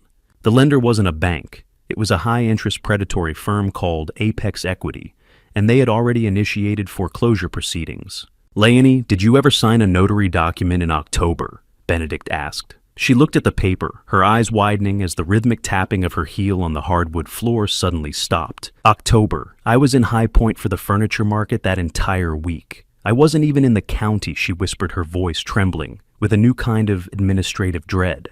"How do you quantify the value of a home when the person who built it with you is the one holding the match?" I felt a bitter metallic taste in my mouth. The coffee I'd swallowed earlier turning to acid. Benedict slid the notary page toward me, and I felt the air leave my lungs. There, stamped in the corner, was a familiar purple seal. The notary who had authorized the forgery was Gail Stafford, my sister. My own flesh and blood hadn't just given Corbin a key to my house. She had used her legal commission to help him steal his wife's roof. I stared at that purple mark until it blurred into a bruise. Gail notarized this, "My own sister helped him steal your home." I asked the words feeling like shards of glass. She didn't just help him, Thane. She sanctioned it. Leonie replied, her shock hardening into a focused architectural rage. She was looking at the woman who had sat at our Thanksgiving table, while simultaneously signing away the ceiling over her grandchildren's beds. I felt a short shock of nausea. Gail's seal was purple, a royal color for a peasant's betrayal. Benedict adjusted his spectacles, his fingers tracing the fine print of the contract. "It gets worse," he said. "Thane, I did a background check on the notary logs. Gail's commission had actually expired 2 days before she signed these documents. He thought he was being clever, but his incompetence might be our only leverage. However, while it makes the mortgage technically fraudulent, it's a legal nightmare to untangle. Apex Equity doesn't care about family drama. They want their money or the dirt." Benedict revealed the predatory reality of the loan, a 24% interest rate with a massive balloon payment due in exactly 30 days. It was an amount Leonie could never afford, not with the kids' college funds drained to zero. I looked at the ticking wall clock each second, sounding like a hammer striking a nail. The realization hit me with the force of a physical blow. Corbin never expected to pay this back. "He gambled the house on my deathbed, didn't he?" I asked. Benedict nodded slowly. "He bet everything on a funeral that never happened, Thane. He assumed the insurance payout from your accidental death would settle the debt and leave him with a clean slate in the Caymans." I looked at Leonie, and I saw the urgent protective panic in her eyes. She wasn't thinking about herself. She was thinking about where Milo and Ren would sleep when they finally left the hospital. The interest rate wasn't a number. It was a noose tightening around Leonie's neck with every tick of the clock. We weren't just fighting a criminal case for the poisoning anymore. We were in a race to stop the bank from throwing a broken family into the street. Benedict turned to the final page of the disclosure, and his jaw tightened so hard I heard the bone click. The exit twist was the final insult. "Thane, I've tracked the ownership of Apex Equity. It's a shell company. It's owned by a holding group tied to the same offshore bookies Corbin owed money to. The loan wasn't just a loan. The house was being used as direct collateral for his gambling debts. He didn't just borrow money. He handed the keys of his children's lives to the sharks." I stood up, the dry, parchment-like feel of the foreclosure notice still lingering on my fingertips. The scale of the depravity was so vast, it felt like a physical weight on my shoulders. Benedict looked up from the final page, his face ash gray. "There's a rider on this contract, Leonie. If the house goes to auction, the children's names are listed as secondary debtors. He didn't just steal their home. He stole their credit scores before they even reached high school. He had mortgaged their entire future to pay for his past." I looked at Leonie, and the fire in her eyes told me everything I needed to know. I was going to my sister's house. I was going to find out how much of her soul she had sold to help my son burn our world down. I didn't knock on my sister's door. I hammered on it with the rhythm of a man who had just realized his family's history was written in invisible ink and forged signatures. The heavy official documents from Benedict's office sat on my passenger seat like a live grenade, and my blood felt like liquid fire as I stood on Gail's porch in Cedar Park. I had spent 72 years believing that blood was the ultimate contract, an unbreakable bond that transcended greed. But as the door finally creaked open, revealing Gail in her floral housecoat, the smell of lavender and stale cigarettes wafting from the hallway, I knew that contract had been shredded months ago. I pushed past her without waiting for an invitation. I went straight to the living room and dropped the predatory mortgage papers onto her lace-covered coffee table. The sharp crinkle of the legal documents seemed to echo in the small, cluttered room. "You notarized a theft, Gail," I said, my voice dropping into that low, dangerous register I had only used for the most severe disciplinary hearings. "You put your name and your official seal on a document that steals the roof from Milo and Ren's heads." Gail flinched, her hands beginning to tremble as she reached for a handkerchief. She tried to play the victim immediately, her eyes welling with well-practiced tears. "Thane, please. He told me it was just a restructuring plan. He said it was for their inheritance, that you were having trouble managing accounts, and he was just helping you keep the house in the family. At what point does family loyalty become a suicide pact? I think Gail reached that point a long time ago." I looked at her, and for the first time, I didn't see my younger sister. I saw a co-conspirator who had traded the safety of her grandchildren for the comfort of a lie. "You didn't read the papers. Gail, You didn't see the 24% interest rate or the balloon payment that Leonie could never afford. Or did you just not care? Because Corbin promised you a seat at the table when I was gone. She sank into her armchair, the sight of her trembling hands no longer eliciting pity, only cold, hard disgust. I pushed further, knowing the mortgage was only the beginning. I know about the $5,000, Gail, I said, leaning over the table. I know about the wire transfer you made to the Martinez sister. Gail's face went from pale to a sickly mottled gray. She wasn't crying because she was sorry. She was crying because she was caught. She admitted it, then her voice a pathetic whisper. Corbin said you were confused, Thane. He said Leonie was poisoning your mind against him trying to take the Garrison legacy. He told me the only way to save the family reputation was to buy a witness who could tell the truth about her instability. My stomach turned. $5,000 to buy a lie. Gail, is that what our father taught you? You weren't just a passive enabler. You were an active financier of his madness. Then came the twist that made me feel like I was walking through a nightmare. As she sobbed, she confessed that Corbin hadn't just used his charm. He had promised her a pension, a fixed monthly sum from the life insurance payout I wasn't supposed to survive. Her motivation wasn't just some misguided sense of loyalty. It was raw, unadulterated greed. She had literally bet on my death to fund her retirement. I stood up the space in the room, suddenly feeling too small, the air too thick with the scent of her betrayal. I informed her then, with a surgical finality, that I was handing every scrap of evidence, the expired notary seal, the bank records of her wire transfer, and the note I'd found in the nursery to Benedict and the district attorney. Thane, you can't, she shrieked, reaching out to grab my arm. I'm your sister. If you do this, they'll strip my commission, maybe even send me to jail. I looked down at her hand on my sleeve and pulled away. If you're lucky, that's all they'll do.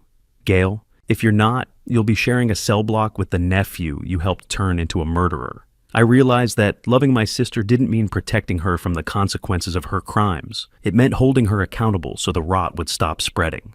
As I turned to leave, she threw one final desperate barb. You're choosing her. You're choosing an outsider over your own blood. I stopped at the door, the metallic weight of it in my hand. Leonie isn't the outsider, Gail. She's the one who stayed when the person with my blood tried to kill me. You're the one who left. I walked out the front door, closing with a final thud that felt like a period at the end of a very long, very dark sentence. The Garrison name wasn't a shield anymore. It was a brand, and my sister had used it to burn everything I loved. I walked down the driveway, the muffled sound of a neighbor's lawnmower, providing a mundane backdrop to the collapse of my personal world. As I reached my truck, I glanced at the mail pile Gail had left on the porch table. On top was a letter from a private investigator. I didn't even have to open it. The return address was the same firm Corbin had mentioned. My own sister had been digging up dirt on my medical history, looking for any shred of evidence of cognitive decline to use in the trial. She had been sharpening the knife while Corbin was aiming for the heart. I gripped the steering wheel until my knuckles turned as white as the forged documents on the seat. The betrayal was complete. There was no more family tree, only a series of stumps. I looked at the ranch house in the rearview mirror as I backed out. Goodbye, Gail, I whispered, knowing that the next time I saw her, she'd be wearing the same handcuffs as my son. I put the truck in gear and drove toward the city, my mind already shifting to the courtroom. I was done being a victim. I was going to be the witness that finally finished what Corbin started. I watched the local news truck pull up to the curb outside my law office, its satellite dish unfolding, like the wing of a predatory bird ready to feed on my family's corpse. The morning air was thick with the scent of damp pavement and expensive perfume, a cloying mixture that made my stomach churn as I stood by the window of Benedict Hartwell's downtown suite. For months we had been preparing for this day in the shadows, but now the lights were being turned on, and I wasn't sure the world was ready for the ugliness they would reveal. Benedict stood behind me, his reflection in the glass, a mirror of my own exhaustion. We had finalized the strategy, but as he pointed out, Corbin's defense had already won their first tactical victory. They had successfully lobbied the judge to keep the smash piggy bank out of evidence, arguing it was prejudicial and irrelevant to the murder charge. It was a blow to the heart of our narrative, the proof that my son's depravity knew no bounds, but we had to move forward with what remained. They're going to call you principal punishment. Thane Benedict warned, his voice low and steady. They've been leaking stories to the tabloids for weeks. They'll say you were always too hard on him, that your rigidity drove him to the brink, and that now you're projecting your own failures onto a successful man. I turned away from the window, looking at the stacks of subpoenas and forensic reports that cluttered the mahogany desk. Let them, I replied, feeling a cold pragmatic stoicism settle into my bones. A hard truth is better than a comfortable lie. I spent 30 years disciplining other people's children for taking shortcuts. I won't let my own son take the ultimate shortcut and walk away from what he did to Milo and Ren. Have you ever been the lead story on the 6 o'clock news? It's like watching a stranger wear your skin while they tell lies about your soul. Later that afternoon, a local news expose titled "The Garrison Poisoning" aired, and I was forced to watch my son's face, the one I had held in my hands when he was an infant, frozen in a grainy jailhouse mugshot. The narrative in Chapel Hill had split like a lightning-struck oak. I walked into the grocery store for a gallon of milk and felt the burning stares of former colleagues. People I had served with on the school board for decades suddenly found the labels of cereal boxes fascinating when I passed. The digital backlash was worse. Gail's rumors of my supposed senility had taken root in the dark corners of social media, fueling a Justice for Corbin campaign that painted me as a vengeful patriarch. I was experiencing my first taste of true public isolation, a social freezing that made the North Carolina summer feel like midwinter. "Mr. Garrison, is it true you're testifying against your only child?" a reporter shouted, thrusting a microphone toward my face as I exited the market. I stopped looking directly into the lens of the camera. "I'm testifying for my grandchildren." "There's a difference," I said, my voice carrying the same weight of authority I used to command in a crowded gymnasium. I realized then that resilience wasn't just about surviving the poison. It was about surviving the people who wanted to pretend the poison didn't exist. The flashbulbs weren't lights. They were lightning strikes, and I was the tallest tree in the forest. September arrived with a crispness that felt like a threat. The morning of the trial, I stood at the base of the Orange County Courthouse steps flanked by Leonie and Benedict. A gauntlet of reporters and flashing cameras blocked our path, creating a sensory storm that made my head spin. I scanned the crowd and spotted Gail standing near the back with Corbin's defense team. Her face was cold, distant, and devoid of the remorse I had hoped to see. She was choosing her side, and it wasn't mine. I realized the trial wasn't just a legal proceeding, it was the final battleground for the Garrison name. "Keep your eyes on the doors, Leonie," I whispered, shielding her from a particularly aggressive cameraman. "Don't look at the flashes." "I'm not looking at the cameras, Dad," she replied, her jaw set in a hard line. "I'm looking at Gail. I want her to see exactly what she's helping to destroy." The courthouse doors didn't look like justice. They looked like the mouth of a cave where I'd have to kill the dragon I'd raised. As we entered the building, the air turned dry and cold, smelling of old wood and floor wax. We moved through the metal detectors and into the hushed, vaulted hallways where the business of human misery was conducted every day.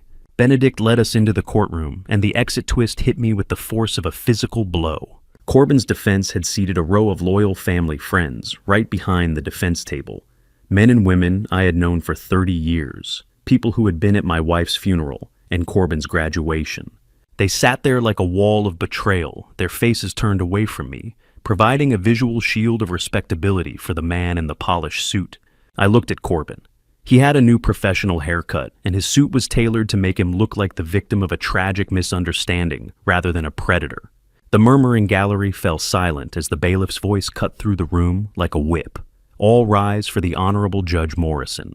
As I stood, my knees aching but my back straight, I locked eyes with Corbin across the aisle. For the first time since his arrest, he didn't look away. He didn't flinch. He leaned back slightly, looked me in the eye, and he smiled. It was a cold, triumphant expression that said he still believed he could win this game. I gripped the edge of the wooden bench, the dry air of the courtroom filling my lungs as the judge's gavel hit the block with a heavy, rhythmic thud that sounded like the first strike of an execution. The game was over. The truth was about to begin. There is no sound quite like the rhythmic thump of a judge's gavel. It is the heartbeat of justice. And in that crowded Chapel Hill courtroom in September 2021, it sounded like a drumbeat leading me to my son's execution. The air in the room was heavy, thick with the scent of old wood floor wax and the collective breath of a community that had come to watch a family dismantle itself in public. I sat at the prosecution table, my back straight, refusing to look at the gallery where so many former friends now sat as silent judges of my character. I could feel their eyes boring into the back of my head, could hear the whispered speculation that would follow me for the rest of my days.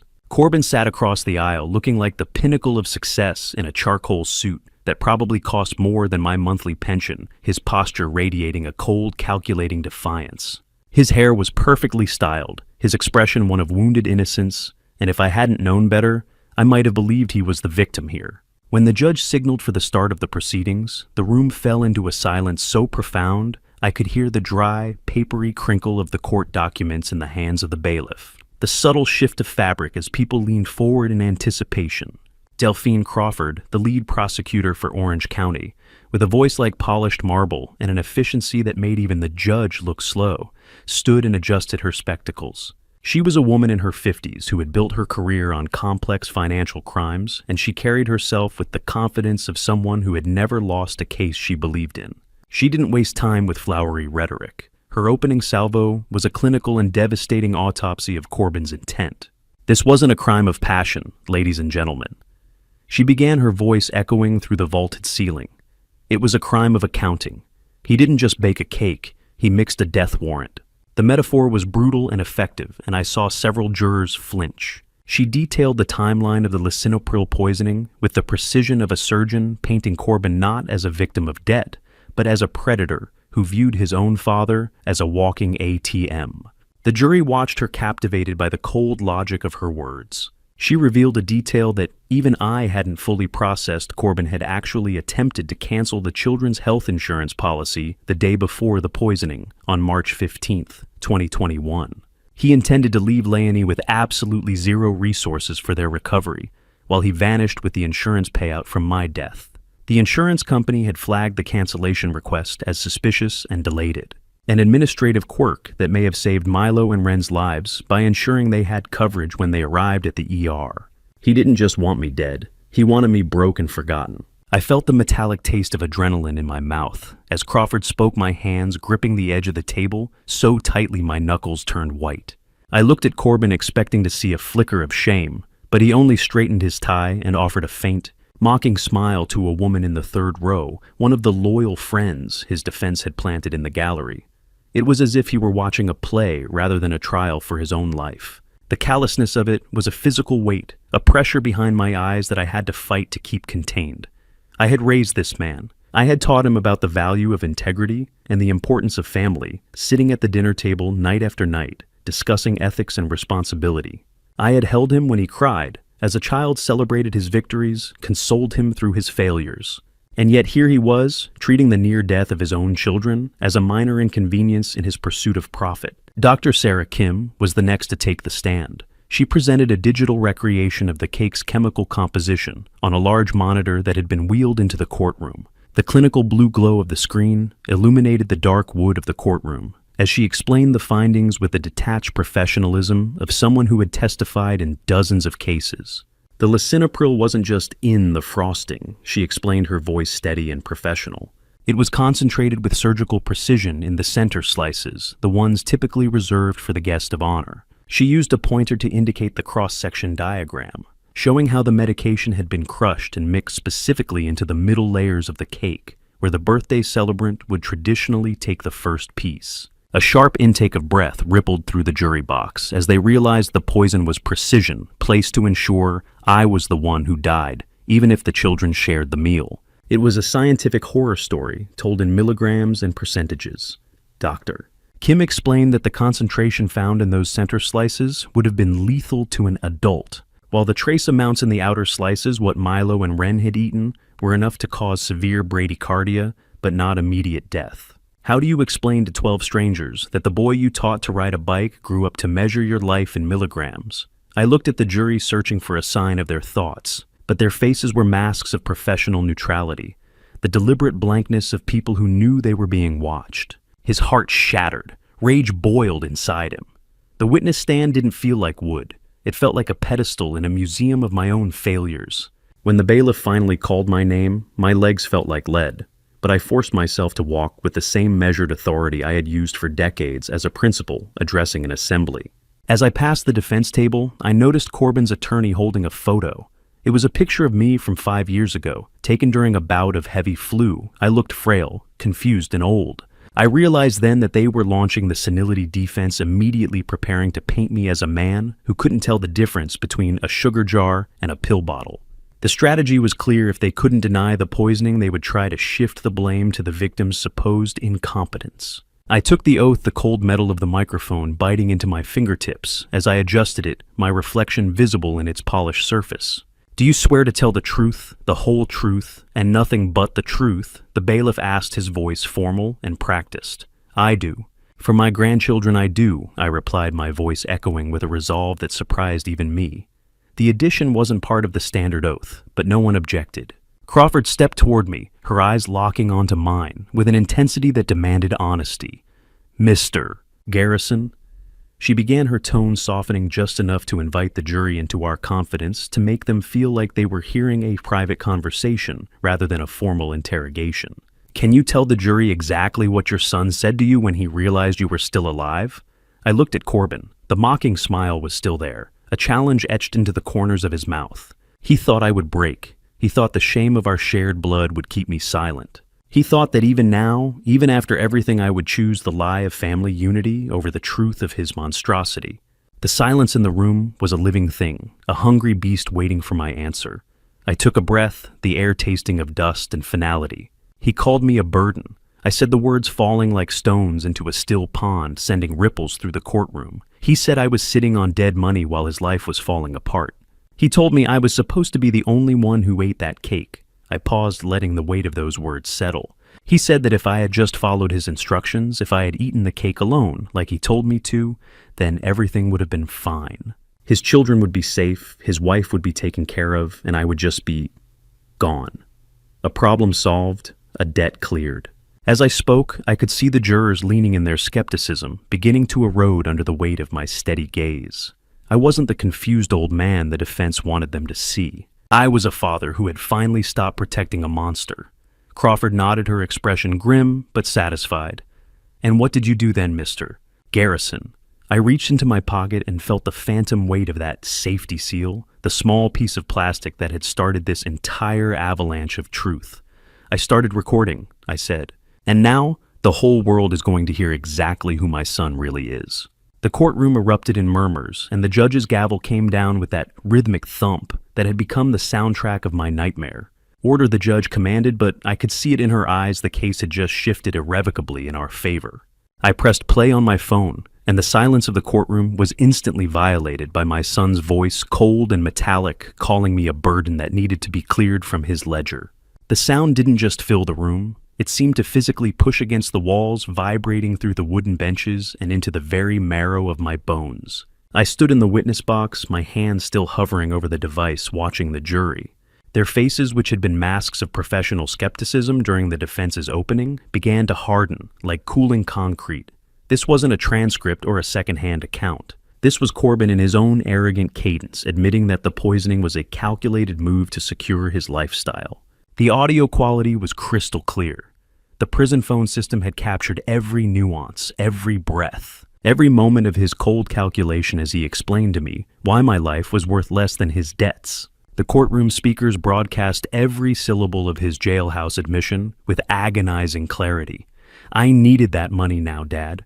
Not when you're 90. The recording hissed Corbin's voice, carrying that particular tone of entitled frustration I had heard so many times when he didn't get his way as a child. "Your money is just sitting there in a trust, dead money that I won't see for 20 years. What were you going to do with it anyway? Sit on it while I lost everything." The jurors leaned forward as one, a collective movement of revulsion. I could see their reactions. The middle-aged woman in the front row, whose hand flew to her mouth, the older gentleman, whose jaw clenched tight, the young man who shook his head slowly as if trying to deny what he was hearing. I looked at Corbin, and for the first time his mocking smirk finally faltered. He slumped slightly, the charcoal suit that had looked like armor an hour ago, now appearing too large for him, as if he were shrinking under the weight of his own words.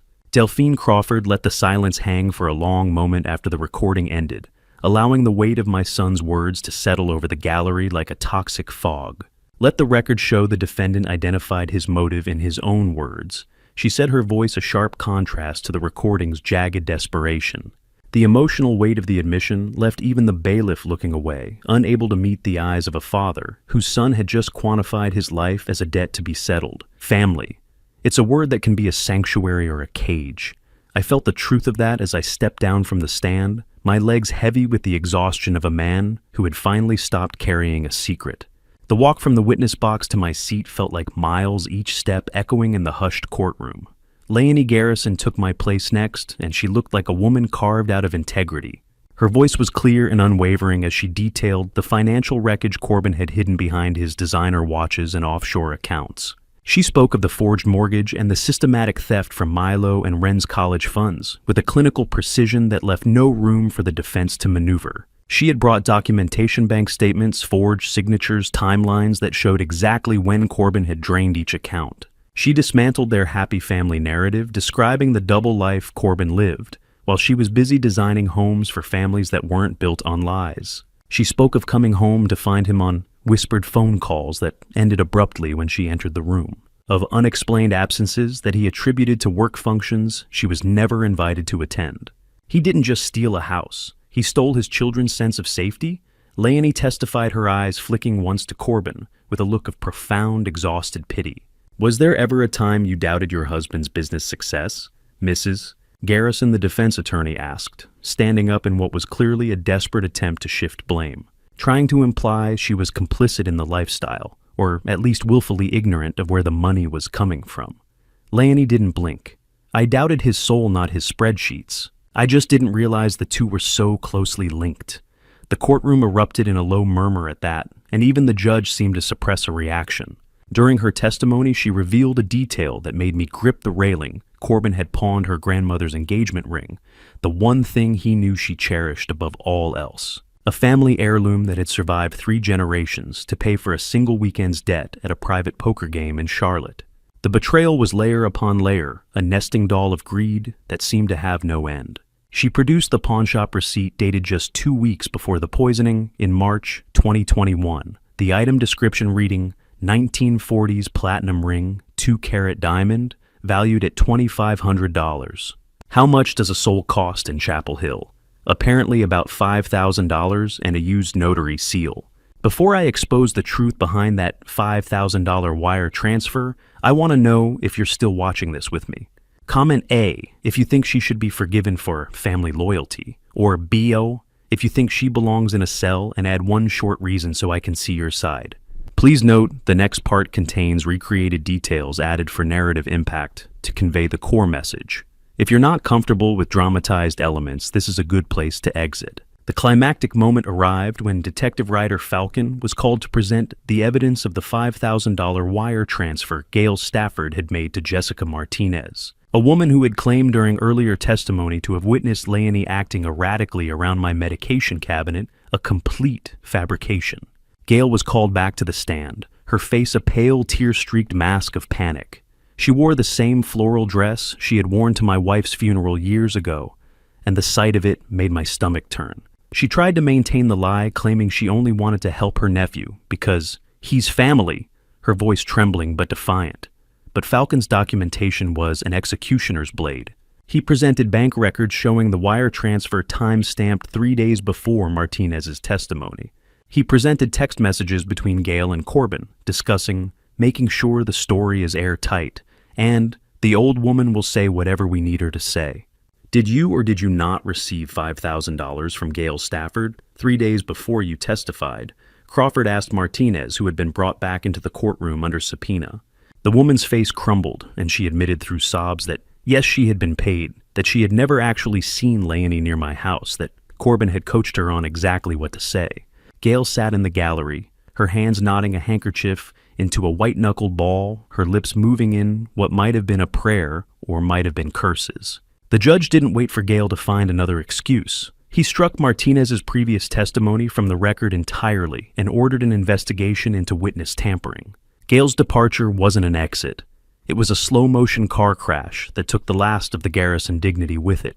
As court officers moved in to escort her out for her role in the witness tampering, she finally snapped. The composed librarian demeanor that had defined her for 68 years shattered like glass. She turned toward the defense table, her voice a shrill scream that cut through the judicial decorum like a knife through silk. "You promised me the car's Corbin," she shrieked, pointing a trembling finger at my son, with all the fury of a woman who had bet everything on the wrong horse. "You said I'd get Thane's vintage collection as a bonus for keeping the story straight. You said he was already as good as dead. The revelation that my own sister had appraised my belongings while I was still fighting for breath made the room spin. I had a small collection of classic cars in a storage unit, a 1967 Mustang, a 1972 Corvette, nothing extravagant, but vehicles I had lovingly restored over decades. The thought that she had been mentally dividing my possessions while I lay in a hospital bed, watching my grandchildren fight for their lives, was a betrayal that cut deeper than Corbin's poison ever could. Her greed wasn't just a byproduct, it was the fuel for her loyalty. She hadn't been manipulated by Corbin. She had been a willing partner motivated by the promise of vintage chrome and leather seats. The metallic smell of the microphone stand seemed to fill my senses as I watched her being led out in disgrace, her screams echoing down the corridor, even after the doors closed behind her. Corbin's defense was an absolute irreparable shambles. His attorney sat with his head in his hands, probably already calculating how quickly he could distance himself from this case. The jury box was a tableau of disgust, 12 faces that had moved from skepticism to certainty, from professional detachment to personal revulsion. As the doors swung shut behind my sister, I looked at Corbin. The mocking smile was gone, replaced by the pale, sweating face of a man who realized the high-stakes game he was playing had finally turned against him. He looked small-cornered and, for the first time in 45 years, truly exposed. The expensive haircut, the tailored suit, the practiced expressions of innocence, all of it had been stripped away to reveal the desperate, greedy man beneath. The silence that followed was heavy, expectant, and cold, as the grave he had tried to dig for me.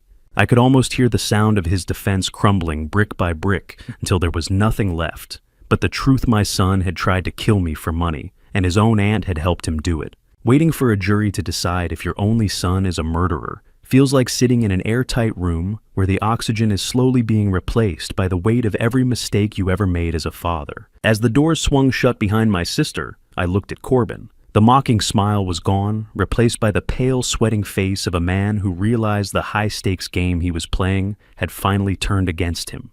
His hands gripped the edge of the defense table so tightly his knuckles had turned white, and I watched a bead of sweat trace a path down his temple. I followed Leonie out into the hallway, leaving the clinical theater of the courtroom behind. We found a hard wooden bench, our bodies sinking into the grain, as if we were becoming part of the courthouse architecture itself. The smell of floor wax and nervous sweat hung heavy in the air, a scent I knew I would associate with the death of my family for the rest of my days. Leonie's hand was a cold, hard pressure in mine, a silent anchor in the storm of our anxiety. We didn't talk about the evidence anymore. We talked about the children. We spoke of Milo's slow progress with his speech and Ren's resilience building the foundation of the new Garrison family we had forged in the fire of Corbin's betrayal. "Do you think they saw it, Thane?" She whispered, her eyes tracking a fly against the high windows. The way he didn't even look at the photos of the kids in the emergency room. I nodded, my gaze fixed on the heavy oak doors that separated us from 12 strangers holding our future in their hands. Juries see more than we give them credit for, Leonie. They saw a predator, not a father. At the end of the corridor, media vultures hovered, their lenses glinting like the eyes of jackals waiting for a carcass. I closed my eyes, and the 8-hour wait became a mental montage of my entire life with Corbin. The first steps he took in our backyard in 1976, the graduations where I had stood applauding in the crowd, the pride I had felt that now felt like a cruel joke played by a universe with a twisted sense of humor. The courthouse clock didn't tick. It hammered each second to strike against the anvil of my patience. My chest felt tight, the rhythmic thumping of my heart echoing the passage of time. I had spent 45 years trying to build a man, only to spend the last 6 months trying to stop him. The irony was a bitter pill that wouldn't go down. I looked at Leonie, her face etched with a fatigue that no amount of sleep would ever fix. We were survivors, but the cost of our survival was written in every gray hair on my head and every tear she had shed for a man who never deserved them. Around us, other families waited for their own verdicts. A drunk driving case, a domestic assault, a theft, and I wondered if they felt the same suffocating weight of time stretching like taffy. Just before the light began to fade in the hallway, Benedict emerged from a side room, his face carefully neutral, but his eyes carrying a glint of something that looked like vindication. He leaned in, his voice a low vibration that only we could hear. "Thane, I just got word." One of those loyal friends Corbin had planted in the gallery. He wasn't a friend. He was an undercover investigator for the bank Corbin defrauded. They have already used the testimony from today to freeze every hidden asset Corbin had left. He's going into that courtroom with nothing but the clothes on his back. I felt a grim sense of satisfaction wash over me. The walls weren't just closing in. They were already touching. Corbin's escape plan, his offshore accounts, his carefully constructed financial fortress, all of it was crumbling in real time, and he didn't even know it yet. The buzzer sounded a sharp electric rasp that made Leonie jump and clutch my arm harder. It was the signal. A verdict had been reached. My legs felt like lead as we stood walking back into the arena where the final act of this tragedy would play out. I watched the 12 jurors file back in their faces, unreadable masks that gave nothing away. I searched for a sign, a look of pity for me, a hard-eyed stare for the man across the aisle. Some looked tired, others resolute, but none would meet my eyes. Corbin stood straightening his suit one last time, with trembling hands, but the arrogance had been replaced by a frantic, vibrating energy that reminded me of a trapped animal sensing the end. He looked toward the judge as if searching for a loophole in the fabric of reality, some last-minute miracle that would whisk him away from the consequences of his choices. The sight of the dust motes dancing in the final sunset light through the courtroom windows gave the room a surreal golden glow, as if we were all frozen in amber, a moment preserved forever in the collective memory of everyone present. Guilty, a 6-letter word that weighed 1,000 tons. The judge, a woman who had presided with stern efficiency throughout the trial, looked at the foreperson, a man in his 50s who looked remarkably like a younger version of myself. Same build. Same serious expression, same weight of responsibility on his shoulders. Has the jury reached a verdict? The judge asked, her voice cutting through the silence like a blade. "We have your honor," the foreperson replied, his voice trembling slightly under the weight of the moment. I held my breath, the silence in the room so absolute I could hear the blood rushing in my ears, the distant hum of the air conditioning, the rustle of paper as the court reporter positioned her hands.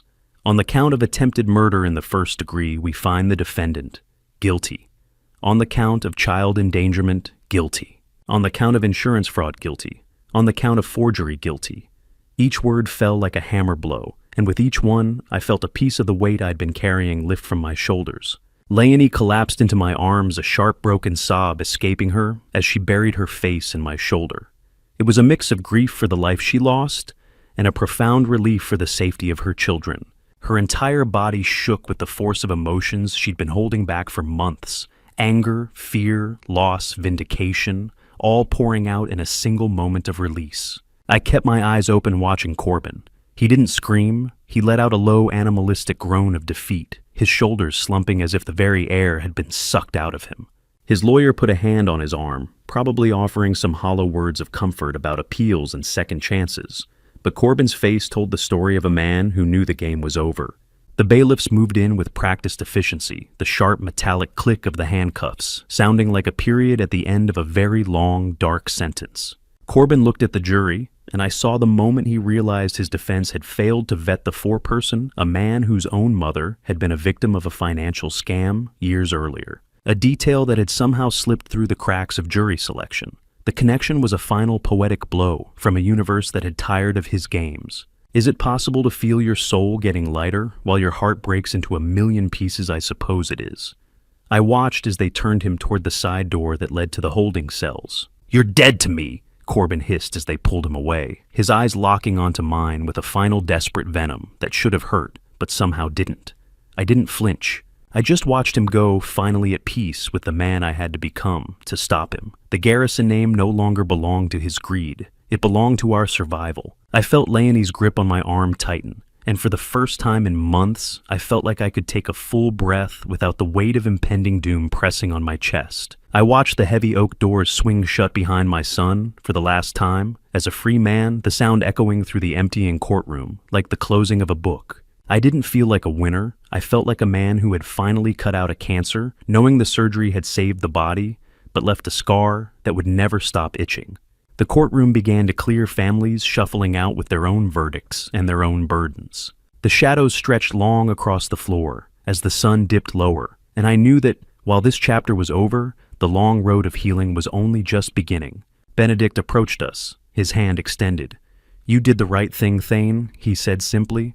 "I know it doesn't feel that way right now, but you saved lives today. Not just Milo and Ren's every senior citizen who would have been Corbin's next target. I nodded, not trusting my voice to remain steady. As we walked out of the courthouse, past the media circus that shouted questions we didn't answer, I felt Leonie's hand slip into mine. We had survived. Corbin had tried to poison us, to steal from us, to destroy us from the inside out.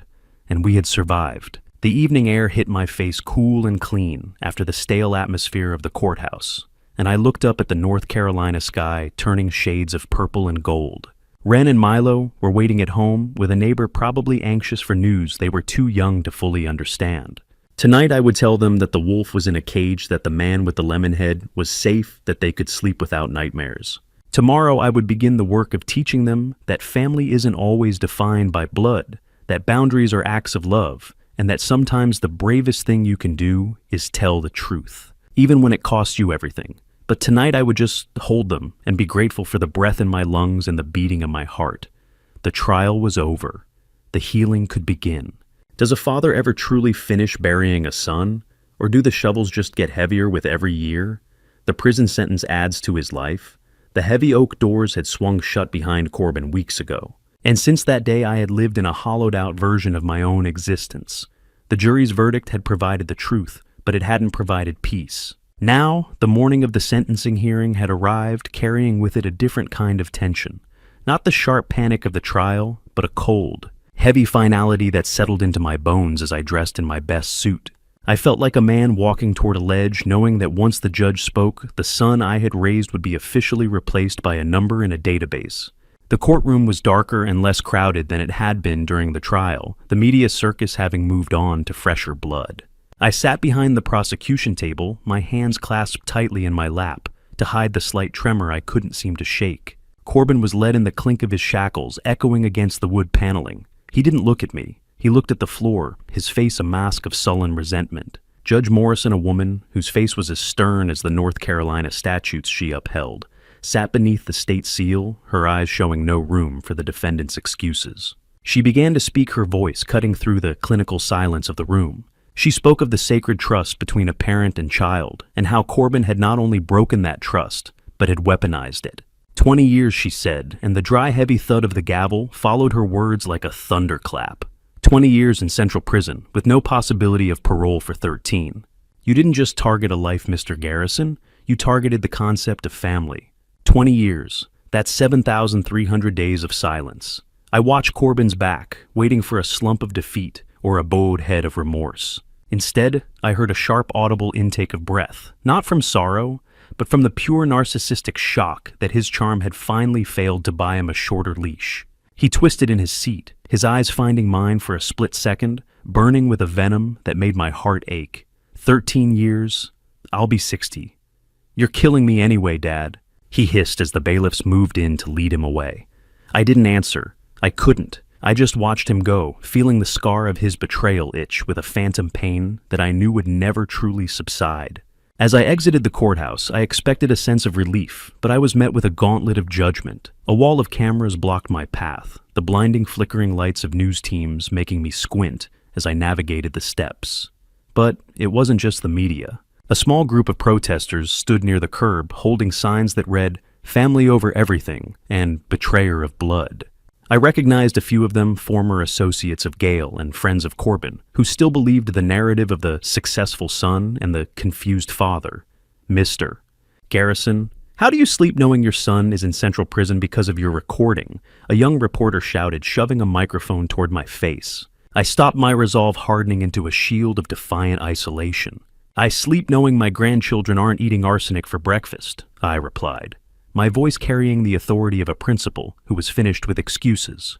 Why is it that the world forgives a son for murder faster than it forgives a father for the truth? I saw the judgmental glares of people I had known for decades, the social freezing of Chapel Hill beginning to settle over me like a winter frost. I realized then that in the court of public opinion, the father who breaks the silence is often seen as the greater villain. I drove home in a daze, the weight of the day pressing against my chest. But the betrayal wasn't finished. When I checked my phone, I found a series of notifications from local community groups.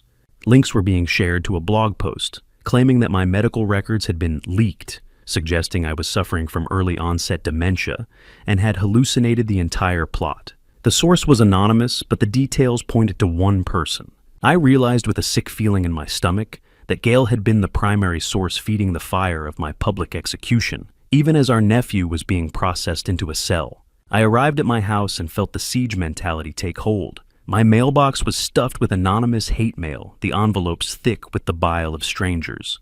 I walked up the driveway, my eyes catching a glint of light on the porch. A brick lay in the center of my kitchen floor, surrounded by a spray of shattered glass that crunched under my shoes like frozen snow. I stood in the kitchen, the smell of cold winter air coming through the broken side window, and looked at the brick. It was wrapped in a printout of an old family photo one from Corbin's 10th birthday. It was a day I'd spent teaching him how to hit a curveball, both of us laughing in the summer sun. The gritty texture of the brick felt like a personal insult against my skin. The brick didn't just break the glass, it shattered the last illusion that my retirement would be peaceful. I realized that my quest for justice had made my home a target for the very community I had served for 30 years. They didn't want the truth. They wanted a story where the father is always the hero and the son is always the victim. I sat at my kitchen table, the glass still crunching under my slippers, and opened the final envelope from the mail pile. It was from Corbin's defense attorney. They were already filing an appeal claiming new evidence regarding my mental state had come to light. The war wasn't over. It was just changing shape. I looked at the photo of the young boy on the brick, then at the shattered window, and I knew that the surgery to save my family had left a wound that would require a lifetime to heal. Now, I was the one standing at the plate and the world was throwing stones. A house without sound isn't peaceful. It's a tomb where the words my grandson used to say are buried under a layer of fear that I can't seem to dig him out of. I spent the morning following the sentencing hearing, in the heavy silence of Milo's room, watching the sun crawl across the floorboards with the patience of something that had all the time in the world while we had none. The vandalism in the kitchen, the brick, the glass, the shattered memories had been swept away by Leonie's determined hands, but the atmosphere of the siege remained like a fog that refused to lift. I had done my duty as a father and as a citizen, standing in that courtroom and watching my son be led away in chains. But as I looked at the boy sitting cross-legged on his rug, I felt the crushing weight of a hollow victory. What good was justice if it cost me the sound of my grandson's laughter? I attempted to engage Milo during our weekend breakfast, the smell of cold blueberries and damp paper from his sketchbook, filling the small space between us like a barrier made of ordinary things. "Milo, do you want the blueberries today?" I asked, my voice cracking at the silence that followed. He didn't look up. He only offered a slow, rhythmic nod, his hand never stopping the frantic scratching of his crayons on the table. The sound was both comforting and heartbreaking. At least he was still creating still, expressing something even if words had become too dangerous to speak. Leonie sat across from us, her eyes reflecting a weariness that matched my own, the dark circles beneath them, testament to nights spent listening for sounds that never came. "He's not being stubborn. Thane," she whispered, her hand covering mine with a warmth that felt like the only real thing in the room. "He's just locked the door from the inside, and he's lost the key." A classmate had called his father a killer during recess the previous week, and the boy had retreated into a fortress of mutism ever since, building walls that even my love couldn't seem to scale. I felt a chilling sense of exposure when I looked down at the drawing Milo had just finished and pushed aside. It showed a man with a lemon for a head being chased by a massive snarling wolf, proving Milo remembers the cake from that March morning in 2021 more vividly than anyone realized. The detail was extraordinary and disturbing. The lemon-headed figure's mouth was open in a silent scream, and the wolf's teeth were dripping with what looked like frosting. The trauma wasn't just a news story to him. It was a physical monster that had tried to swallow his grandfather and now lived rent-free in his 6-year-old imagination. I realized that my pursuit of justice, while necessary, had created collateral damage that my inheritance could never easily fix. The war inside my grandson's mind was a battlefield where I felt completely unarmed, a place where my decades of educational psychology training meant nothing against the primal fear that had taken root in his soul. Milo's silence wasn't a wall. It was an ocean, and I was just a man with a bucket trying to drain it. I spent the rest of the morning in my home office, the phone buzzing with notifications from local community groups that still painted me as a monster, a vindictive father who had destroyed his own son's life out of spite rather than necessity. The comment sections were brutal. What kind of man sends his own flesh and blood to prison? And he should have handled this privately. But amidst the bile, a different kind of call came through. It was a neighbor 3 streets over, a woman named Patricia, whom I had known through the PTA years ago. She was sobbing, her words tumbling out in a frantic rush as she explained that her son had just convinced her to sign over her house deed under the guise of a tax form, the same predatory tactic Corbin had used on Leonie. She was begging for help that the police, hampered by the voluntary nature of the signature, couldn't provide. The law saw a woman who had signed a document. It didn't see the web of manipulation that had led her there. I realized in that moment that I held a unique position. I had the educational background of a principal who understood bureaucracy and the systems that both protected and failed vulnerable people. I had the legal allies in Benedict who knew every loophole and every weapon in the arsenal of elder law. And now I had the personal inheritance that Corbin had tried to steal, money that felt tainted by his greed but could be purified through purpose. I didn't have to just be a victim. I could be a shield. I contacted Maria Santos, a sharp-eyed social worker with a decade of experience in elder law and a reputation for never backing down from a fight along with Benedict. I want to make sure no other principals in this town are made to feel like burdens by their own blood. I told them, my voice steady, with a conviction I hadn't felt since the trial. Benedict warned me that it was a big undertaking, that foundations required paperwork and oversight and a level of public scrutiny I might not be ready for.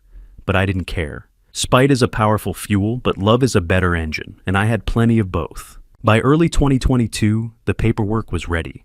I met Maria Santos at a small rented office space in Chapel Hill, a former insurance office that still smelled faintly of old carpet and broken dreams.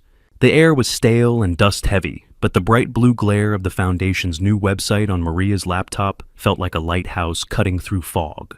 We sat at a folding table that wobbled slightly, reviewing the mission statement for the Garrison Foundation for Elder Protection.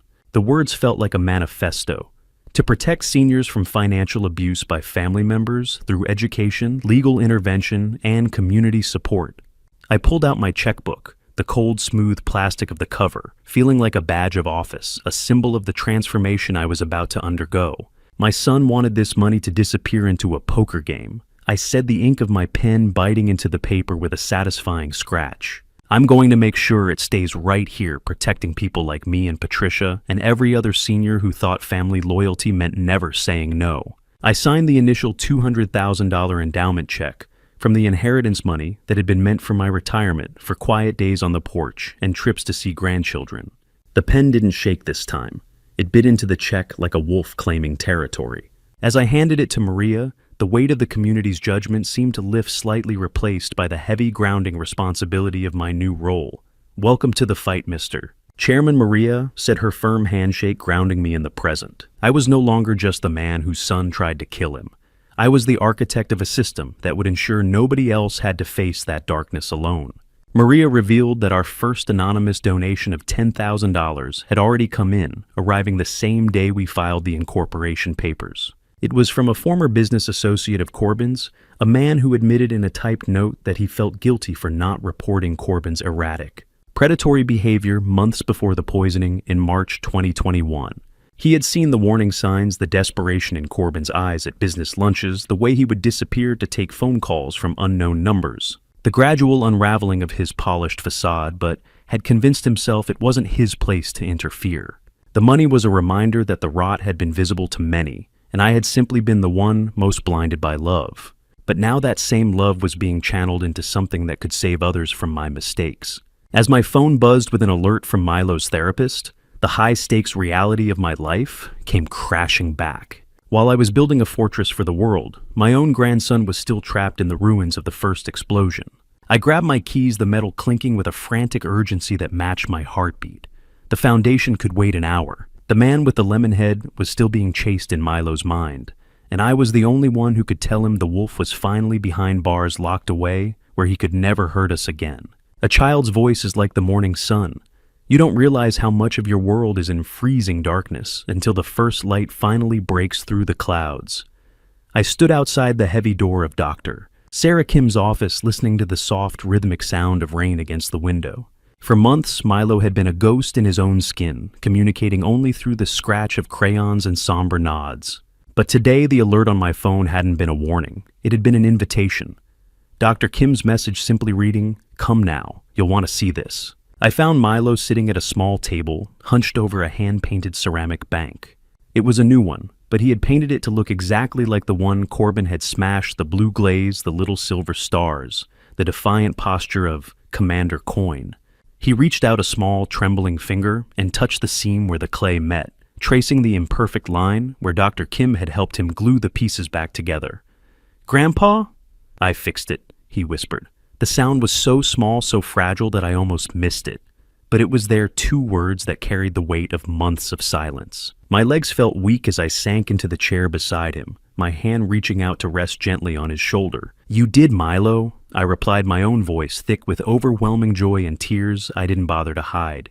"You fixed the most important thing of all, Doctor." Kim explained from her position near the window that the physical act of gluing the shards back together had allowed him to finally process the betrayal, to take something broken and make it whole, again not perfect but functional, scarred but standing. He wasn't just fixing a toy, he was reclaiming his home, his sense of safety, his belief that broken things could be made beautiful again.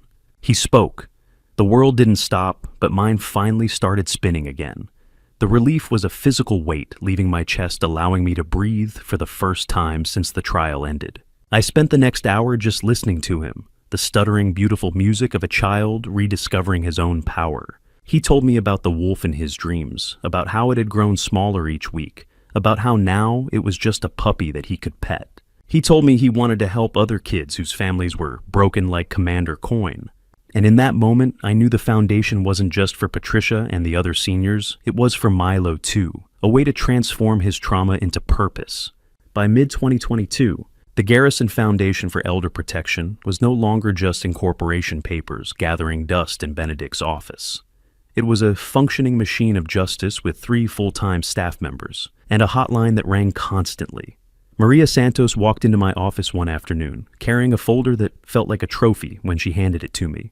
We had successfully recovered $50,000 for a 90-year-old widow who had been scammed by her own grandson, using a combination of legal pressure and community advocacy that had made the local news. "We didn't just get the money back, Thane. We got her dignity back," Maria said, her smile fierce with pride. I nodded, looking out the window at the Chapel Hill skyline, the university spires reaching toward a sky that felt less heavy than it had 6 months ago. "That's the only currency that matters now." Benedict had called earlier to inform me of the news. The new evidence Gale and Corbin's team had tried to use for their appeal was dead. The private investigator Gale hired was caught attempting to bribe a nurse to alter my medical records, trying to create a paper trail that would support their narrative of my supposed cognitive decline. The court had rejected the appeal entirely, leaving Corbin exactly where he belonged. The judge had been particularly harsh, noting that the attempt to manufacture evidence only reinforced the original verdict. Later that evening, I joined Leonie and the children for dinner at a local restaurant, a family-owned Italian place that had survived 3 generations and countless recessions.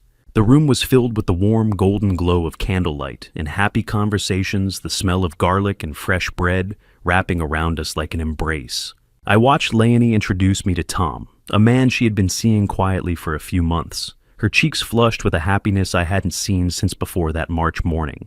Tom, a man in his mid-40s with a gentle smile and the patient demeanor of a career educator, offered a firm, respectful handshake. "Any friend of Leonie's is a member of this table," I said, motioning for him to sit, and I meant it with every fiber of my being.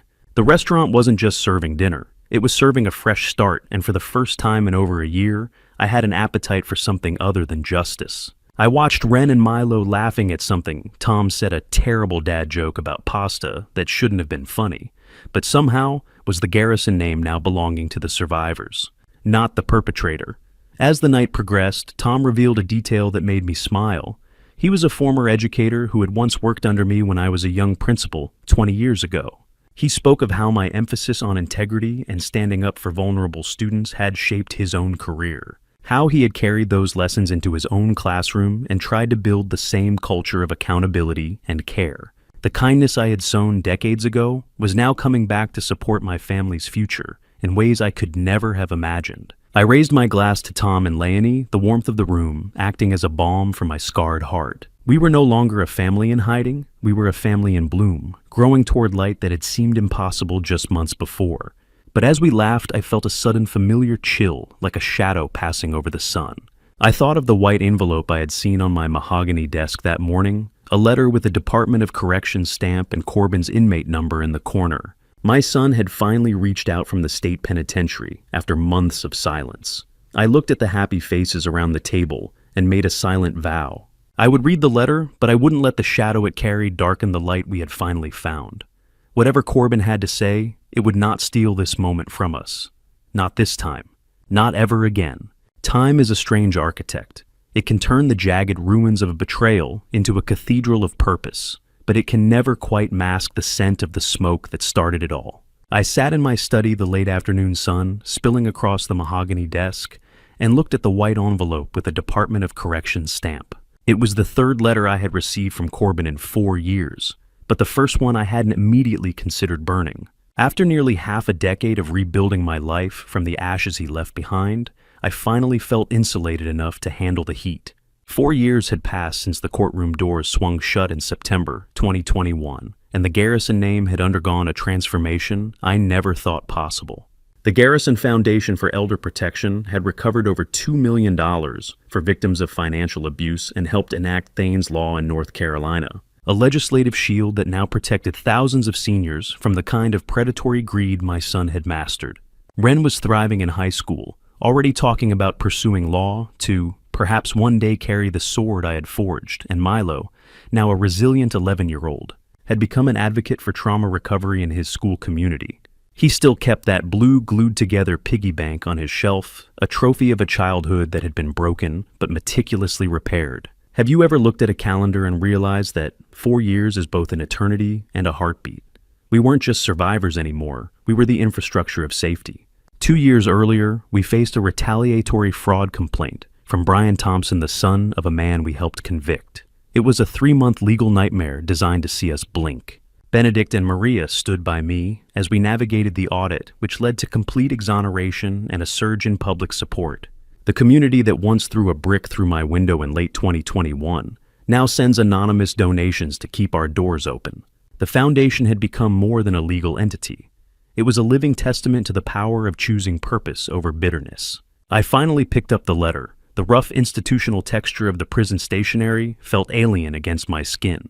Corbin's previous letters had been demands for money or appeals for me to use my influence to reduce his sentence. This one was different. It was humble. It didn't ask for a check. It asked for a face-to-face meeting. He wrote about accountability, a word I never thought he was capable of spelling, let alone feeling. He mentioned his first upcoming parole hearing and said he couldn't face the board until he faced the man he had tried to erase.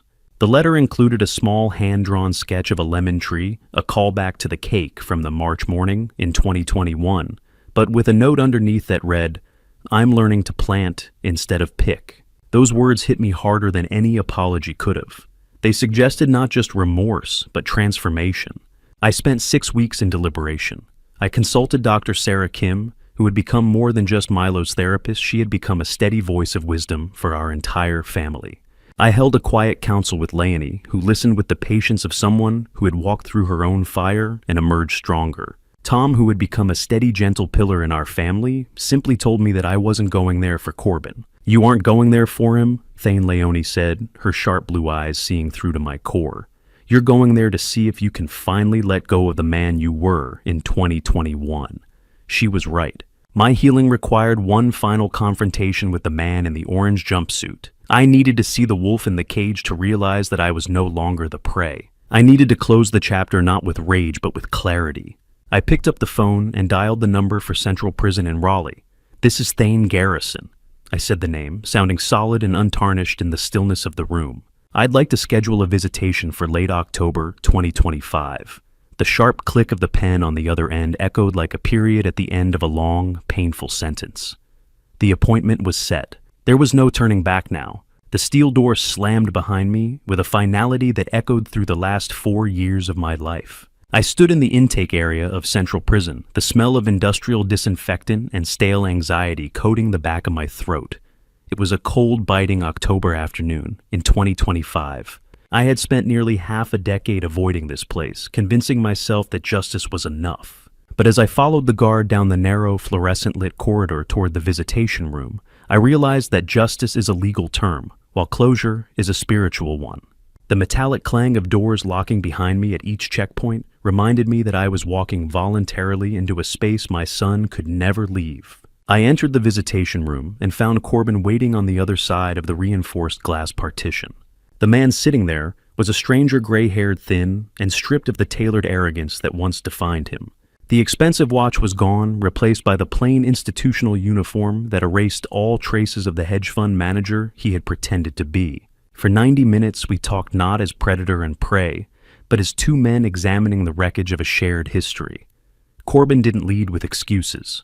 He admitted full responsibility for the poisoning and the theft of Milo's piggy bank, offering a raw, unvarnished apology without once asking for a reduction in his sentence. "I used to think you were the burden, Dad," he whispered, his voice cracking with genuine emotion. "I realize now that I was the anchor dragging us all to the bottom." I watched his hands tremble as he spoke, and I saw not the monster who had crushed pills into frosting, but a broken man who had finally begun to understand the weight of what he had done. He didn't look like a monster anymore. He just looked like a man who had run out of time. I felt a strange, somber grace wash over me. I still loved the boy I raised, Corbin.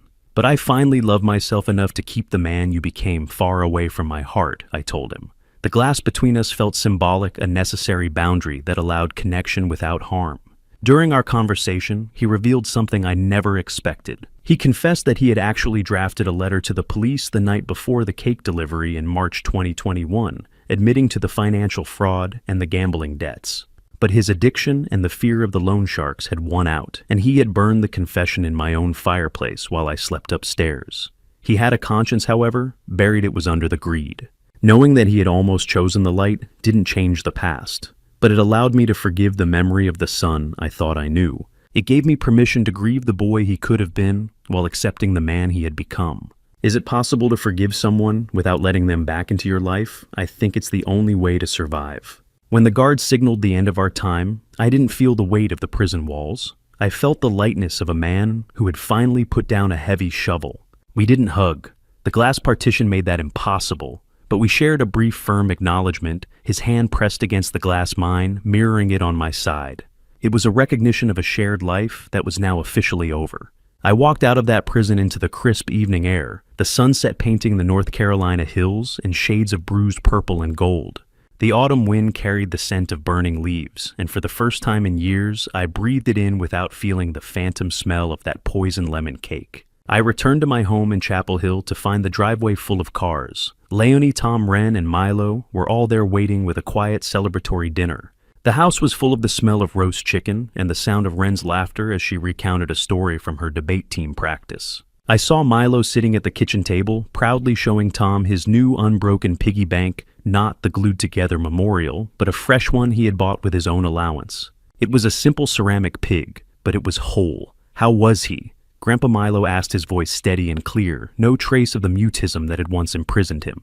I pulled him into a hug, breathing in the smell of his shampoo and the innocence he had fought so hard to reclaim. He's exactly where he needs to be, Milo, and so are we. In the early hours of a December morning, not long after I sat on my porch with a glass of bourbon and my journal, the sunrise was just beginning to bleed over the horizon, painting the sky in shades of pink and gold. I wrote down the final ledger of my life, 10 lessons about love boundaries and the necessity of saying no. God gave us boundaries for a reason. They aren't walls to keep love out, but guardrails to keep love healthy. I reflected on the thousands of people we had saved from the same darkness that nearly took me in March of 2021. This is the legacy that matters. Not the years I spent as a principal, not the modest savings I accumulated, but the fortress I built to protect others from predatory greed disguised as family love. If you're waiting for a sign to set a boundary with someone you love, let my story be that sign. Don't wait for the poison. I closed the journal as I heard Leonie's car pulling into the driveway for our traditional Saturday breakfast. The children trailing behind with a box of fresh pastries from the bakery. Downtown, ironically, the same one that had made Corbin's poison cake, though under new ownership now. I took one last look at the Golden Garrison nameplate on my gate. It didn't belong to the thief in the orange jumpsuit anymore. It belonged to us, the survivors who knew that the most expensive gift you can ever give is the truth. I revealed in my final journal entry a secret I hadn't told even Leonie. I had structured the Foundation's bylaws so that if Corbin ever truly rehabilitates after his release, he will have a job waiting for him as a janitor, not as a lawyer, not as a manager, but as someone who cleans up messes, a daily physical reminder of the work required to rebuild trust. He will have to earn his way back into the family name through service rather than inheritance. It was my final act as a principal and a father, providing a path back to integrity, but only for those willing to do the work. The job would pay minimum wage, require weekly counseling, and demand absolute transparency. It was a bridge I was building not out of weakness, but out of the stubborn belief that redemption, while rare, should never be completely impossible. I turned toward the door, ready to join the family I had chosen. Ren was setting the table. Milo was pouring orange juice with the careful concentration of a child determined not to spill, and Leonie was laughing at something Tom had said. The story was complete. I was a man at peace, and for the first time in my 76 years, the silence of the morning felt like a blessing rather than a void. The lemon tree in my backyard, planted 2 years earlier as a deliberate act of reclamation, was beginning to bear fruit. I would never bake with those lemons, but I would watch them grow, a reminder that even the most bitter seeds can produce something beautiful if given enough time, patience, and the right soil. Looking back now, I understand that my life became a painful family story I never imagined telling. For years, I believed that love alone could fix everything, that silence, patience, and sacrifice would protect the people I cared about. But this family story taught me something different. Love without boundaries can become permission for betrayal. If there is one lesson I want to share, it is this: do not ignore the quiet warnings in your heart just because someone shares your blood. Even a dad revenge journey like mine was never about hatred. It was about protecting the innocent when the truth finally surfaced. I often ask myself what I would do differently if I could go back. I would speak sooner. I would ask harder questions. And I would remember that protecting your family sometimes means standing against them. This family story reminds me that justice and compassion must exist together. My dad revenge was never about destroying my son. It was about saving my grandchildren from the consequences of his choices. In the end, I believe God allowed this storm to shape me into someone stronger, someone who finally understood that forgiveness does not mean surrender. If my experience means anything, let it be this: do not wait for disaster before you set boundaries. Sometimes a dad revenge is not revenge at all. It is simply the courage to stand up for what is right. Thank you for staying with me until the end of this journey. I'd truly appreciate hearing your thoughts. What would you have done if you were in my place facing such a difficult family dilemma? Share your perspective in the comments below. If this story resonated with you, consider subscribing so you don't miss future stories like this one. A small note: while inspired by real-world themes and situations, certain elements in this narrative have been dramatized for storytelling purposes. If this style of content isn't for you, feel free to explore other videos on the channel that might suit your interests better. Welcome to the Story Channel. Before we begin, I'd like to share a few notes.